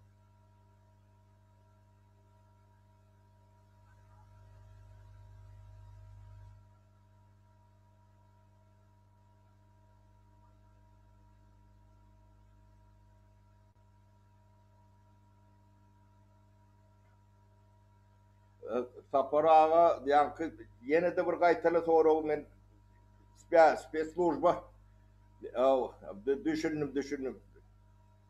Какие меры вы предпримете в случае преследования спецслужбами граждан Туркменистана? Этот вопрос полностью исчерпан. Таких вообще самых проблем в новом правительстве не будет абсолютно. КГБ будет музеем, тюрьмы будут музеями. Тот самый, да, yankı şu anki nemelen yankı sistemi, korku sistemi var şu anki. Şolun hemmesi muzey var. Ayazhan çarına bakarak yen yalak son görüp durur yalak yine yankı demokratiyak yolunun kıyşardan gelme bolyanını bizim təze nesillerimiz düşünür yalak. Kıbatan muzey şu atki türmelerim muzey olup kalmalılar. O çağalarımız görür yalak. Taşından gelen içinden gelen görür yalak. Şuları okudur yalak. Yine diktatura bolonunu ne hilek bolyanını o şu ülkeyadayımızın ne hilektiğini ertesi çağalarında düşündürürsün. Yankı o da atlar yankı sizin o korkuyunuz, ürküyünüz yerliksiz. Son için biz Avrupa'dan şu tayda okap terbiye alıp yankı talim alıp yetişen yaşlan tarafından biz hükümeti değil mi? Şunları etmek için.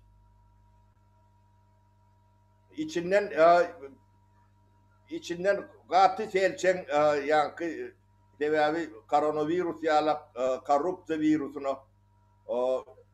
sataşmadığım olsa şunun içinde öten adam da. O eyyam bu olmuyor. Son onun adaptasyon geçen son giyirip biler o tay. Yöne devlet değilen zat katı minimal var. O ministerstvenin sahne az var. Adam sahnem katı az var. İş yerleri aşağıda hususi sektör. İktisadiyeti hususi sektör yürüdür. Devletler. Çok düşünün. O uğurlayacak yerinde mağazalar o devlette minimalli, halkta maksimalli iş yeri. Devlette dine yapka değil mi? Yani gerek o kaytalan durulan yani bürokratik sistemani büyüğünden şu at gidemeyen dine 10% bile devlet yönetik oluyor da. Ben aydiyanlamam infrastrukturu böyle var. Onu da dolanıp geçer. Bunları yalak demedi bunu düşünürmek hatta kıyın oluyor yani. Evet sonra verip üntümüzü böyleyeler de. Bu fikrini doğru aydık bu soru yalağım del. Ütköş sorular veriyor da. Bu infrastrukturu var da ayretin gurrun eder. Bu yankı mikro kıyıska möklötlü böyle onu ayretin gurrun eder. Udin möklötlü problemleri yani çözgütleri var da ayretin gurrun eder. Yani udin möklötlü diyemde nem olur deyip soruyordan biri. Udin möklötlü olanla birinciden biz şu möklötte bolmaz. Sizem köpüğümüz bolmazsınız. O bizim ne şu yaş nesilimiz olur. Bizim ne demeni şolar için etiyet. Şu yaş nesil bizim öndürücü gücümüzün sol baylığımızın sol biz ehli adımızı şoğa yatırıyız. Onu yatırmamızın sebebi sizi ekler yalak. Karrılığınızı yani münasip durmuş şertlerini üpçün eder yağlak yağış netili şoň için yetiştirilýär. Size arasında tebligatı koyup gider yağlak. Niye ne näme doğru dedim?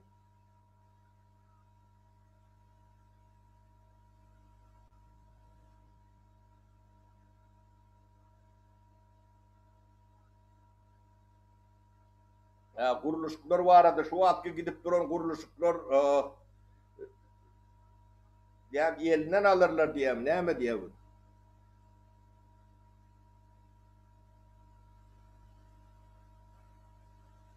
Her yurt ütken soň her şu atki gidip duran guruluşlar nähile kodyp şoňut balyn soraýarlar.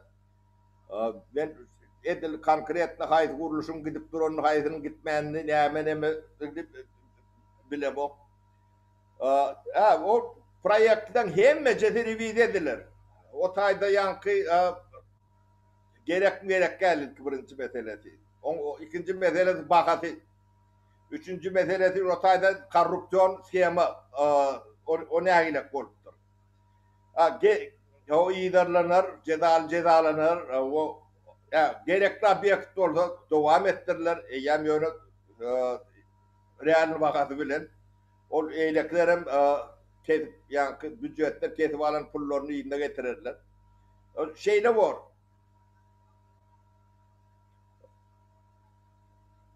O daşından pul getirmek barada, şu oğullarının pulları getirmek barada. Yürüyte bir gruppa işlev otur şu arada. Ne yürüytlerim patlıca dediği şu at gepleşip gitmiyor da. O arada işleniyor. Ondan dünyanın halkara kanunlar var. Oğurluk pul hiç yerde de yani bugün bu kup taklaması kıyın. Bak. Küçük Mehmet Umurlar olay mesela. O hemmesi çıkarlar. Yeni bir soru, bir soru.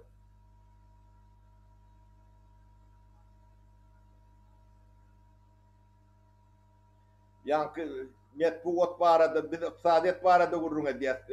Metbuat barada, metbuat azap bolmalı diýmedim. Döwletin nemesi yekece bir kanal yeterlik döwleti. Galany hemmejesi azap metbuat bolmaly. Metbuat aýtdyk. Azap ýöne azaplyň jogapkärçiligi bilen. O buyur.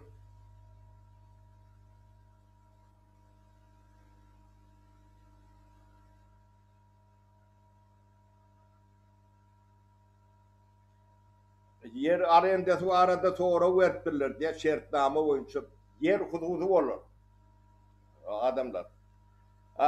Yer onun yer bağları emelegeler.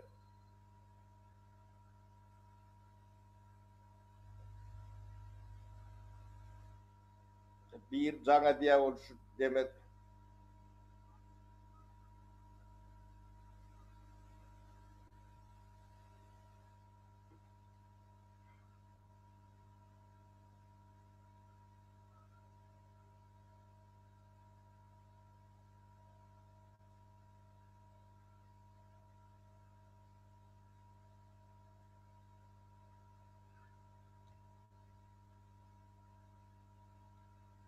Hani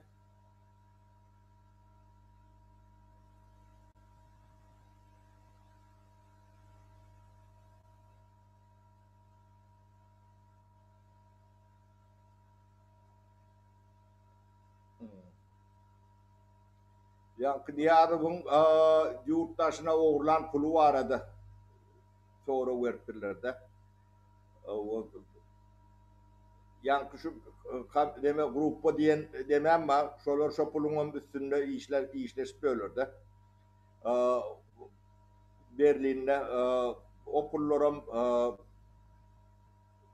devlete dönmeli. Bu başka nemeti yok. Onun ol niyazın yeke ol banktaki değil maskalası var. Ulu birini sedip böyle milyarlar. Bir neçe milyarlar. Kıydı niyazın ayalı o diyevsi çoğun bendeş Yine o skemaların üstünde işlenip olan üstü açılar, olan bir mallarını hem de adına el koyulmalı var.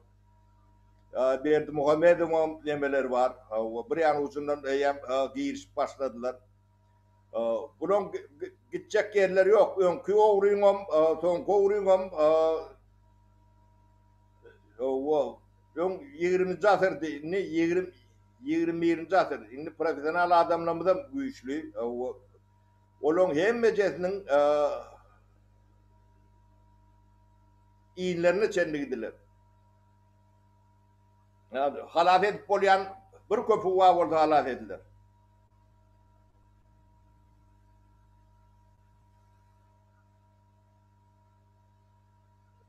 Devlet kursu ne açarak bu doldurun diye ya pelvan bazı iktisadiyeti belirler ne açı kurs ne açı olacağını ilkulak bu yani iktisadiyeti biraz canlandırıp başlar o çok katı inflasyon olma diyalak yuvaş yuvaştan çok tiyidlikte vurarak yani pul emisi edip iktisadiyete bir can suunu verirler. Onun kursun özü adat bazar özü verirler. Burun kaçar, burun kalır. Hı.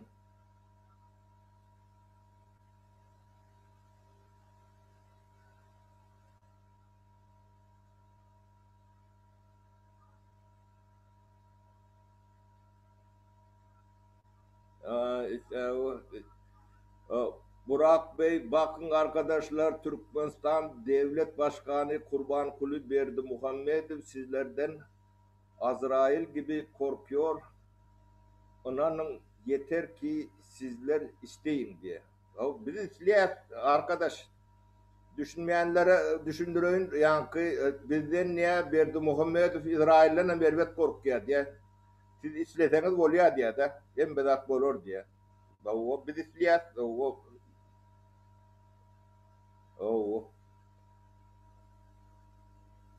Safar Ağa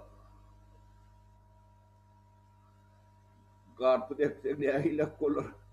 O men bugün alyan 50 hektarı. Karpuz ek, kavun ek, öyle değişim. O ben burada dekseniz hükümet bollar. Safar size ne edip ulaşıp bollar nomer yankı şu kanalın aşağında demedinde yazılgıdır. Bahadır. O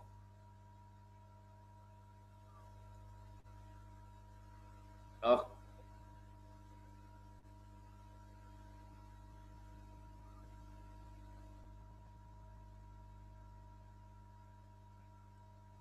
o Ahmet özüne cevap veriptim. O men dem oka oturmayın.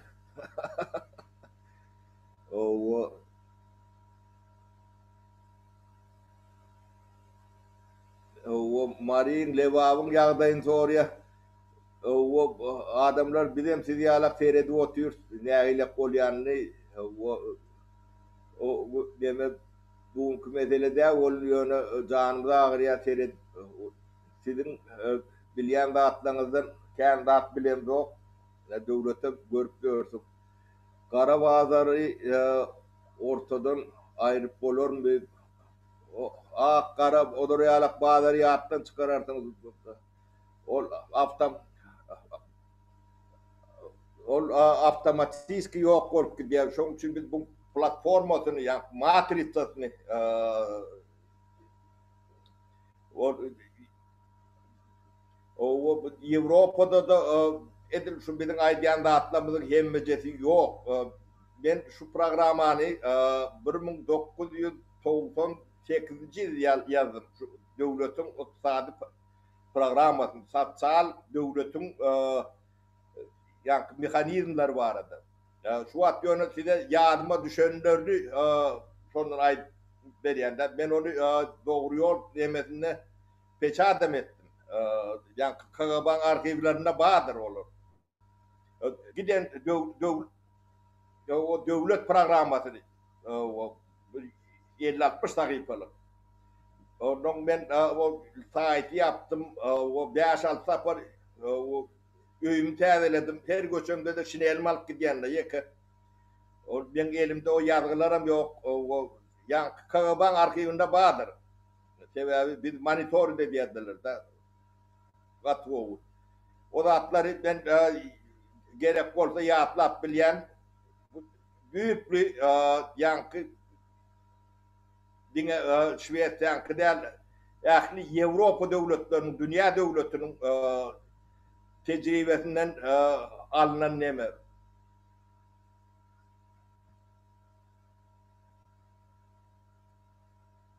Ona yağa ikba havalarını o bin sonra okallan geçivereli köp sorular şeylere halkı işsiz koymadı allı ya.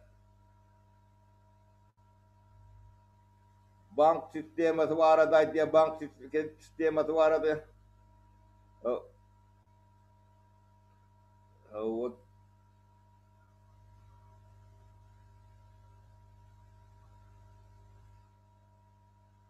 bank sistemasını adamdan önemli izne kaydıklar yalak ne Avrupa'dan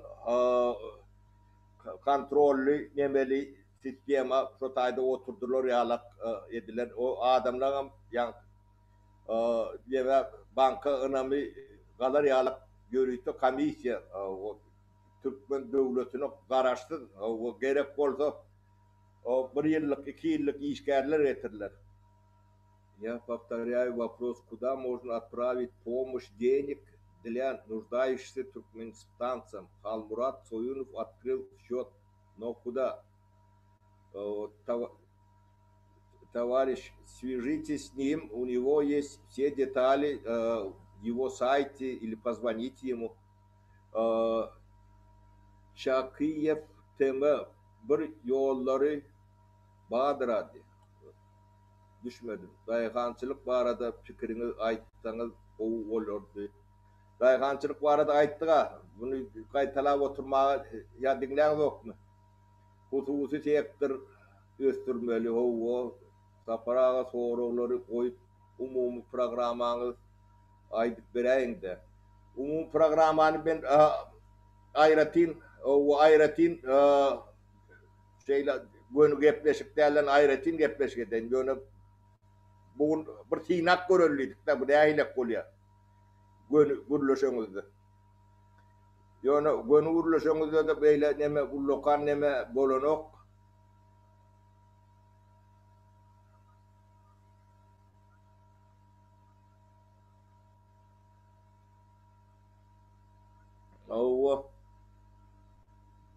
o deme şikayet ediyorlar o bize koyun diyen o hem de kişi koyun var. Ben koyuna diyemok kolun yönü öğrenim diyen özünüzü işlen özünüzü geliştirin diyen siz Avrupa'da işleşip yaşaşıp gördünüz. Öğrenin adamların o bak öğren bakım öğrenin vakit getirip görmen ben çok nemeden internet var onu seyredip bilden görüllü de var. Burak o turizm sektörü o kızgın pul veriyor. Doğru. O bir komşular bilen dost olduk turizm bolor. Turizm sektörü önemli o okey kaytalayan. Ben İngilizce muallimçilik okuyan geleceğini aile olurken. Bak geleceğin o geleceğini üstün edersin. İngilizce de gerektir hem beklemek turizm sektörü yine de o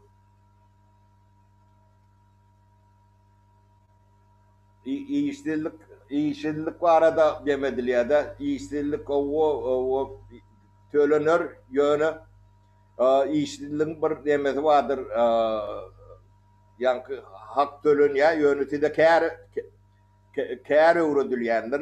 Ýöne öýünde ýatyp işsizlik aýlygy alynýanlardır. Hünär ýanky hünäriň gapdalyny ýene de hünär öwrenýändir. Şu öwrenilen wagty o hünäri okadan berilýär. Ol hünäre mut okudylýar döwlet tarapyndan. Ýöne hiç zat etmän men işsiz diýip öýde ýatyp aýlyk alynýan ýeri ýokdur hiç ýerde de.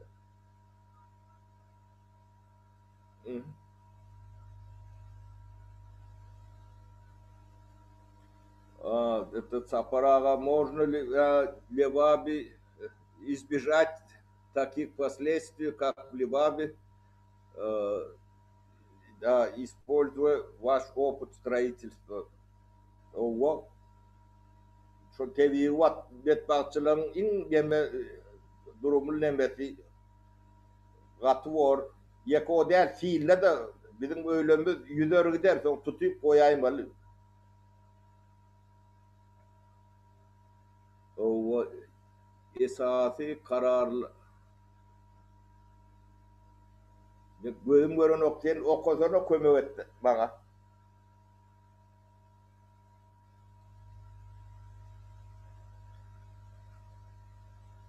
O daşarı urtta kanunu yok bile yol bilen protest edip bolar mı dip soradı. Eğer bu lokal bir nemesi yok hem ben koronavirüsün nemesi notu yöyden çıkıp bilmen otuyorsa.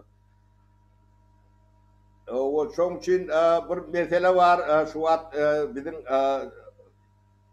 jurist oğlanlarımız işler oturup petitse değil pırdatmada galasavanya yani taylo online taylo ya karşı mı ya da taraftar mı ödüm ya kandidasal dine adını diye yani kandidasal dilinde sırlı oluyor da o sizin birek görmeýäňiz dine şoçuk galar işleýär sizin adyňyzy hiç kim görüp bilmeýär dine sifry diýär o şo demeň nebet boýunça spesialistler bilen gürleşip ötse özüm ýanky daşary döwletlerin içinde nemedilýän neme düşünmedim doğru. Şu şeydi bir protesti zaminiyat edip bilýärse bolýa sağ bol oturum sağlıkta görüşelim bolýa sağ bol. Salamu aleyküm bilim barada üniversitetler barada bak bir nemede hemmejesini gurrun edip bolanok şu adam ýanky diýjegimden diýip bilemde ok her soragdan o soragdan demäge geçýär pikrimde maýdyp geçýär ok da.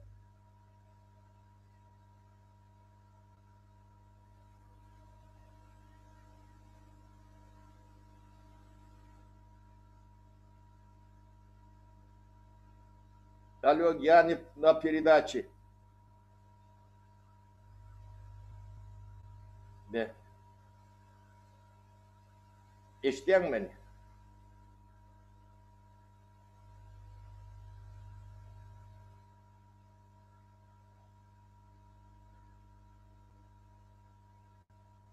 Vatan käbem hiç gili zat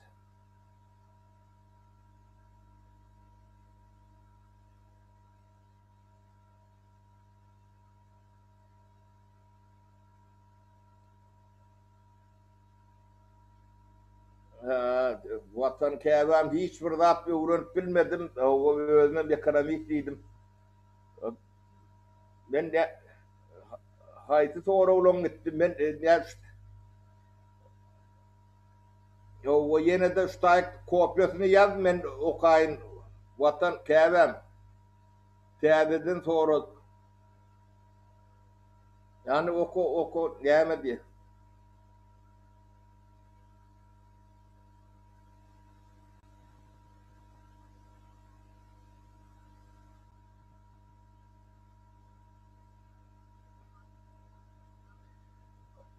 vatan käbem o sen soraňa yani devlet sosyal kömek eden ok, koronavirüs nemesinde kömek eden ok, vatan çöktü mü,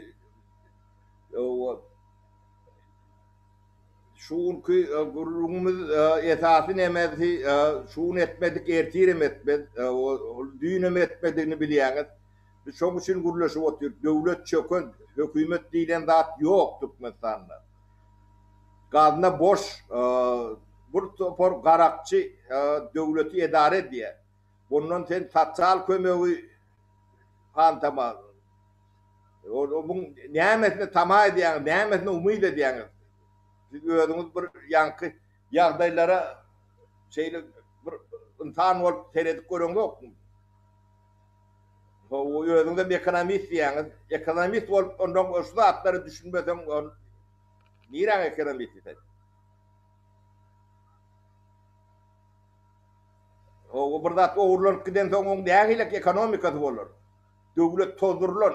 Hemme zat daşyna gidip otur. O sen ekonomist bolsaň näme bolýanyny ýazyşdaýdyň. Bir ýanky hemme zatyň dermanyny berip oturan doktor däle.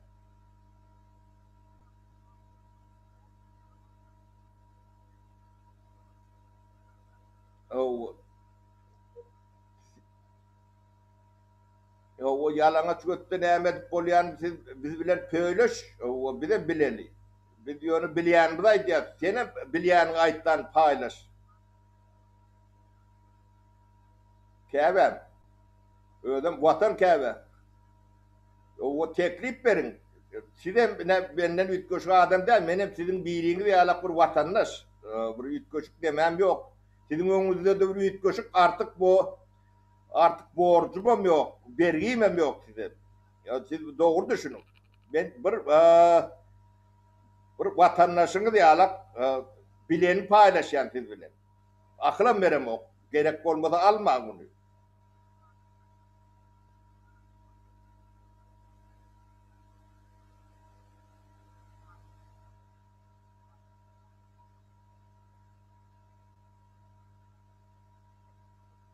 Cemal Saparova, кто некомпетентен, ene de bir sapar gaytalı toğrağını, o пособие по безработице.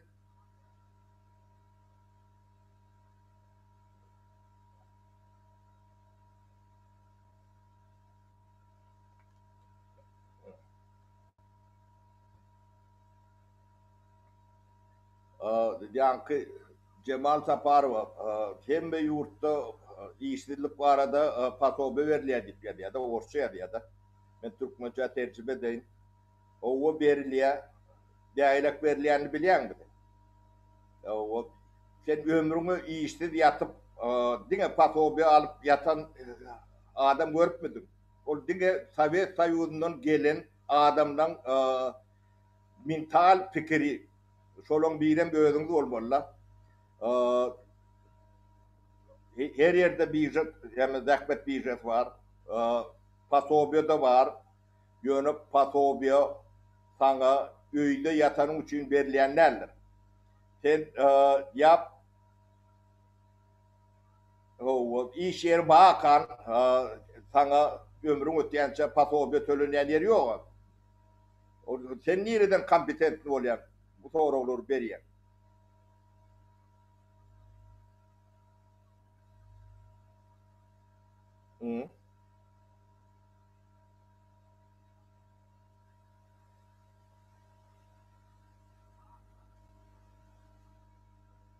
Bir taraflık var arada. Bu iqtisadi mesele değil, bu siyasi mesele. Ona üns vermeyen, onun bağlığı, yokluğu sizin hiç tadınız. O kömöğümeden ok, delelemeden ok, bağ mı var, yok mu yok. Bir yerde bir köpük, bir kuruş Türkmen'i peyda eden yer var olsa 25-30 yılla ödünü seyredin.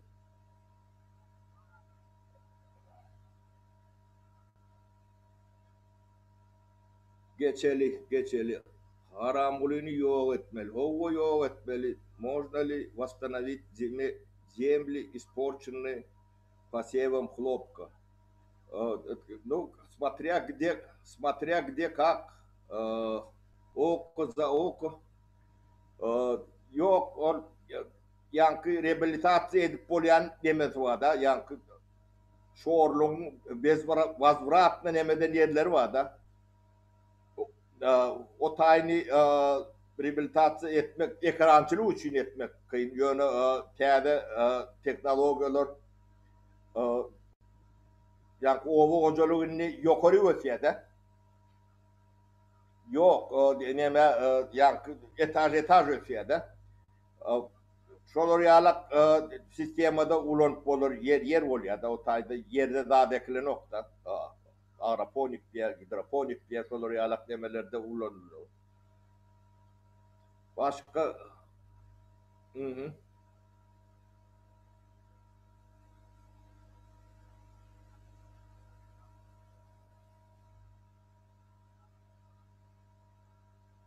Yok, çıkış ediyen adam hem de adı biliyor. Ben hem de adı bilmem mümkünler. Ben hep diyalak adam. Ben bu yönü ekonomikadan biraz başım çıkıyor. Onu bileyenim paylaşıyorum. Onun doğruluğun doğru değerlerini siz karar verirseniz. Ben onu öz bileyenim. O size görünle olmak için çıkış ediyen. Yani şeydi halk bilen gürleşip polyanlığını görkezmek için. Bir yerde akıl tatıp oturan adamım yok, neme de yok. Yani halk bilen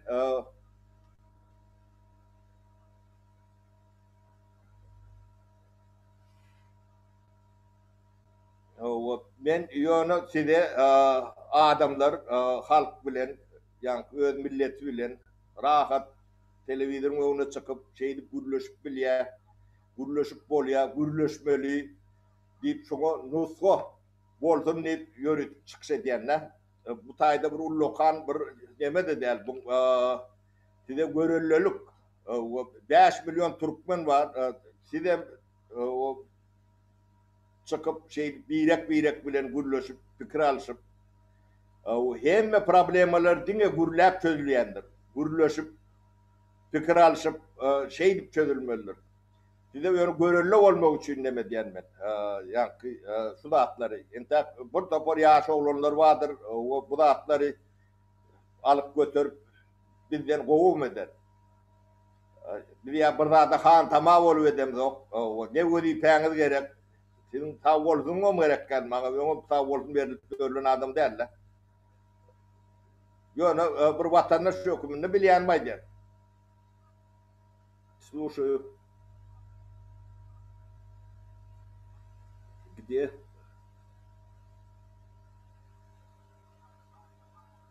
Siz teyze devletin geleceğini ne ile koruyanız? Teyze devlet geleceği parlak olmalı.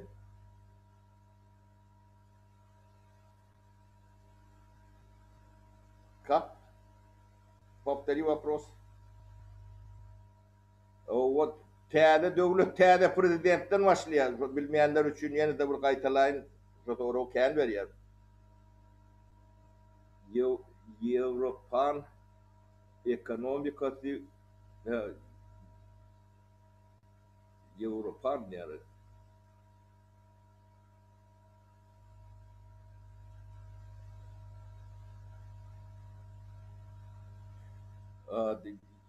Yer yerlerinin demesinin aşağından aslında gaz olsa ne ile etmeli ya. Onu ilk olarak yer o yerler nedirler var da kanun vardır. Ondan şu kanunda şu taydan göçürmeli oldu. Pulunu verir, denin göçürür devlet yankı on çıktıcısını karşılar göçürür ya da kanun ne diyen olsa.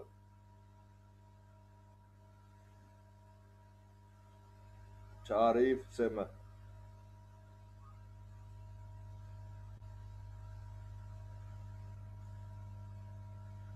Hmm.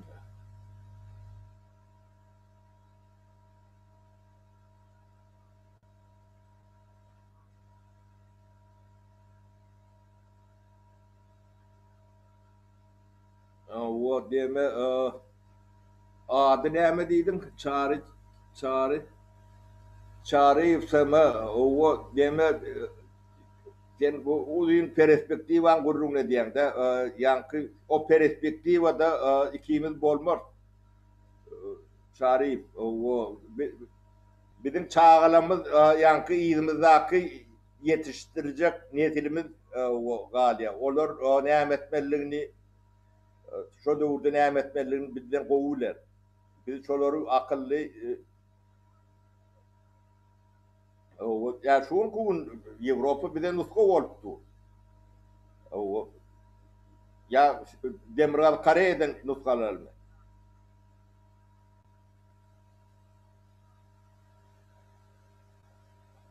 Şu vakit Avrupa krizisi de onu da bizden mün etse o.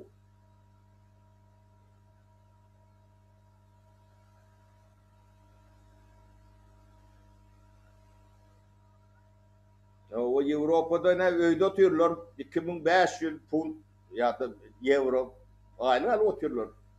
Ya koronavirüs demek. Amerika'da da alan okşalar yalak bulur. Hani başka soruları ölçelim. Bilim sisteması diye. Bilim sistemasını ayrı uğurlaşır. Tapı ye, o tapı ne hile karayağınız? Tapı. Tapı olanı ne mi oluyor? Tapı mı ya? Değil mi? Ağır namus için tapı diye. Tapı olanı yankı gada provot var da. Bilmen o gada provot. Мы вас любим, Сапарага. Спасибо. Вот. Ты капитальный красавчик. Вот. Спасибо. Doğru.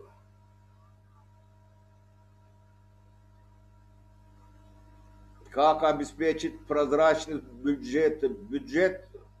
Büdjet edil aynan arkasındaki alak olur. O hatavi hedivi el dama halka yeterli ödem direkt giden yerden geliyor. Adamlarım deklaratsalı o da atlar katı prozraçlı olmalı. Onun vatan yepleşiklerinde yığıdan ayrılıp dururlar. Saparağa akıl veriyen diymeseniz soruları alıp ertir çıkış aydı verseniz. Bor hemmecesine insonu yetişmen olun yöne bir toporunu alan yani gerekli soru olsa. Yani bir kâvir demesi bir keli çarif.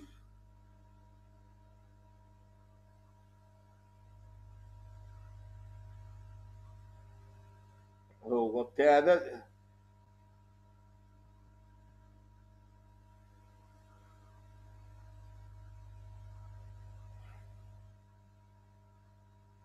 o deme teyze devletin eşreti neçe vakitten sonra belli olur diye. Adamlar bu ağırlıklı demesi yani halkın yani sizin o aktif katlaşıp el ele verip şu atları düşünüp o kömök etmeniz bilen bağlı. Bizim planımız, men planım, yani şu proyektleri bizim planımız. Şu atları bir yılla eşeretini görüp başlardı. Bunu talep etmelerinin bunu özünüz koşulmalı.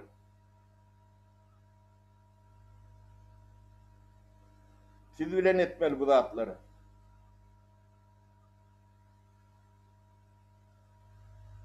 Telefon edip böyleyeler demeni. Türkmenistan'ın halkının %80'i işsizmiş.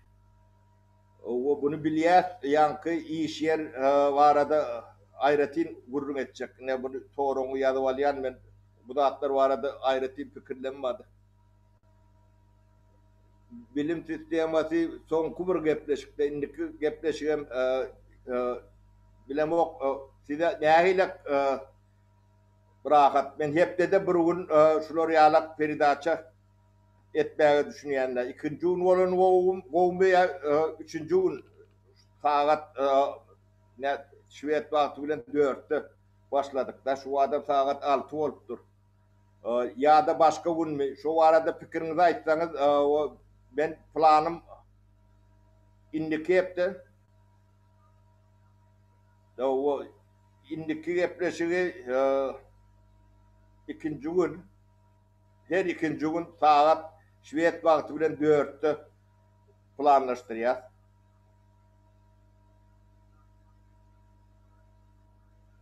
Çakıyıp tamam korrupsiyan neyle ayırmalı yani korrupsiyanı köküyle ayırmalı neyle ayırmalı şu önkü korrupsiya keseli yokuşan adamın biri yekecesi devlet sistemasını işlemeliler. Onu devlet sistemasını biz kayıt kaldıp on fonksiyonu demedik devletin iktisadiyetini hususi sektör çekiyor yani lokomotivi. O devlette paylap oğulları alaklı hakkı yok. Onlar hizmet etmeli devlet, hükümet.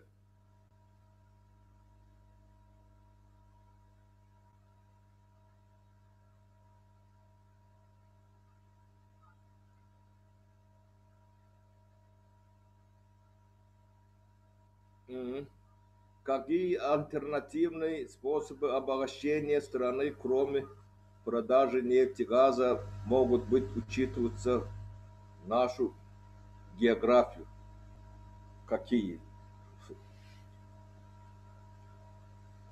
Сельское хозяйство и химическая промышленность. Отраслей много, вот, самых, переработка сельскохозяйственной продукции. Молочное направление, винное направление, сервис, туризм, стартапы. Levap'ta 30 ayla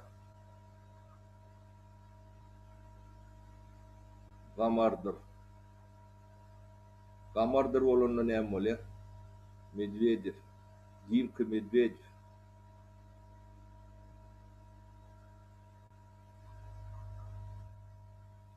Maldarçılık işine başlasak başından kredi alma gurrum etseniz maldarçılığın yörüte scheması vardır o arada ayretin gurrun eder elbette krediden verilir o başka yankı pul kömeğine yakı mal alma için malın nemeleri var çoğu için Levap'ta 30 aylarını kamaptır diye. O ne mi dediniz ol ya? Ben düşünmedim. Ekrançılık yerleri Şubat kârindesini işleyen dayıhanlara verilen bir husus.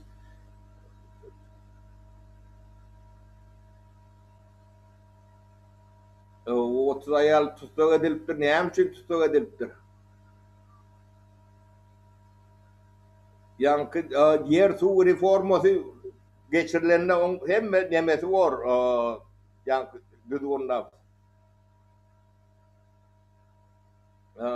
Devapta 30 sanak adamini посадили, говорит. За что? За что? Харамгул не или ceza vermeli. Вот, не повторяйте вопрос, напишите ответ. Levapta 30 adamı neme ayali tutuk ediptir diye. Cevabını yazın. Video uğradan için diye.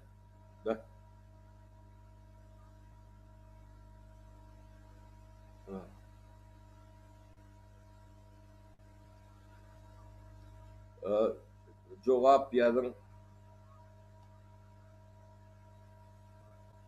Evet, samı.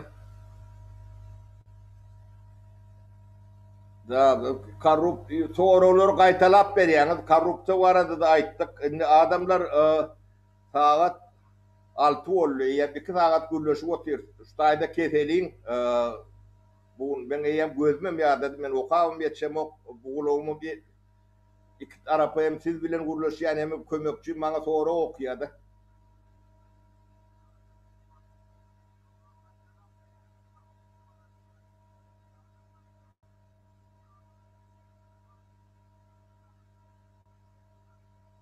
Ben no way ho şu ay ay ay. Ha bu yankı grudedaki alak prozraçni orgun işgallerinin demesi zaniyeti var da gurrun ediliyada. Yeki orgun işgallen kidel ehli hükümet duruşuna prozraçni or.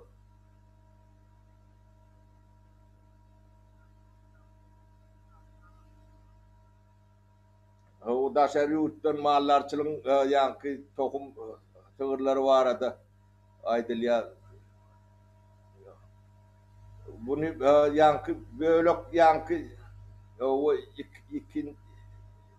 ikinci dereceli ütköş toroları veriyen yankı reforman içinde hemmesi giyirmeli bu zatlan hemmesi.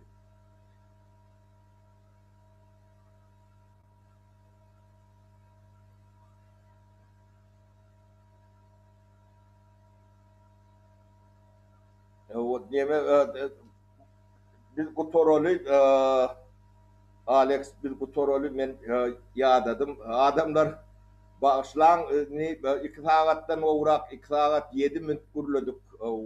Bu şungulen bunu tamamlalı.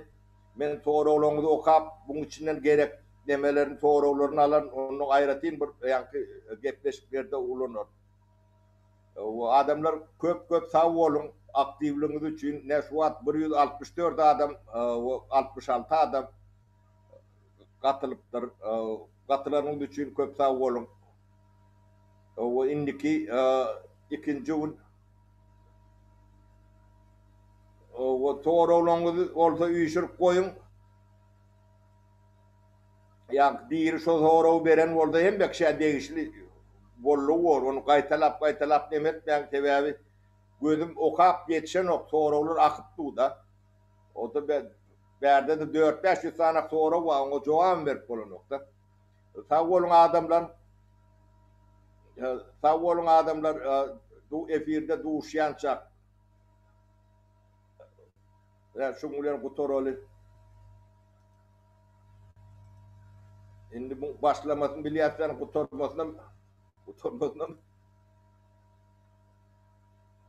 aha. Böyle adamlar sağ olun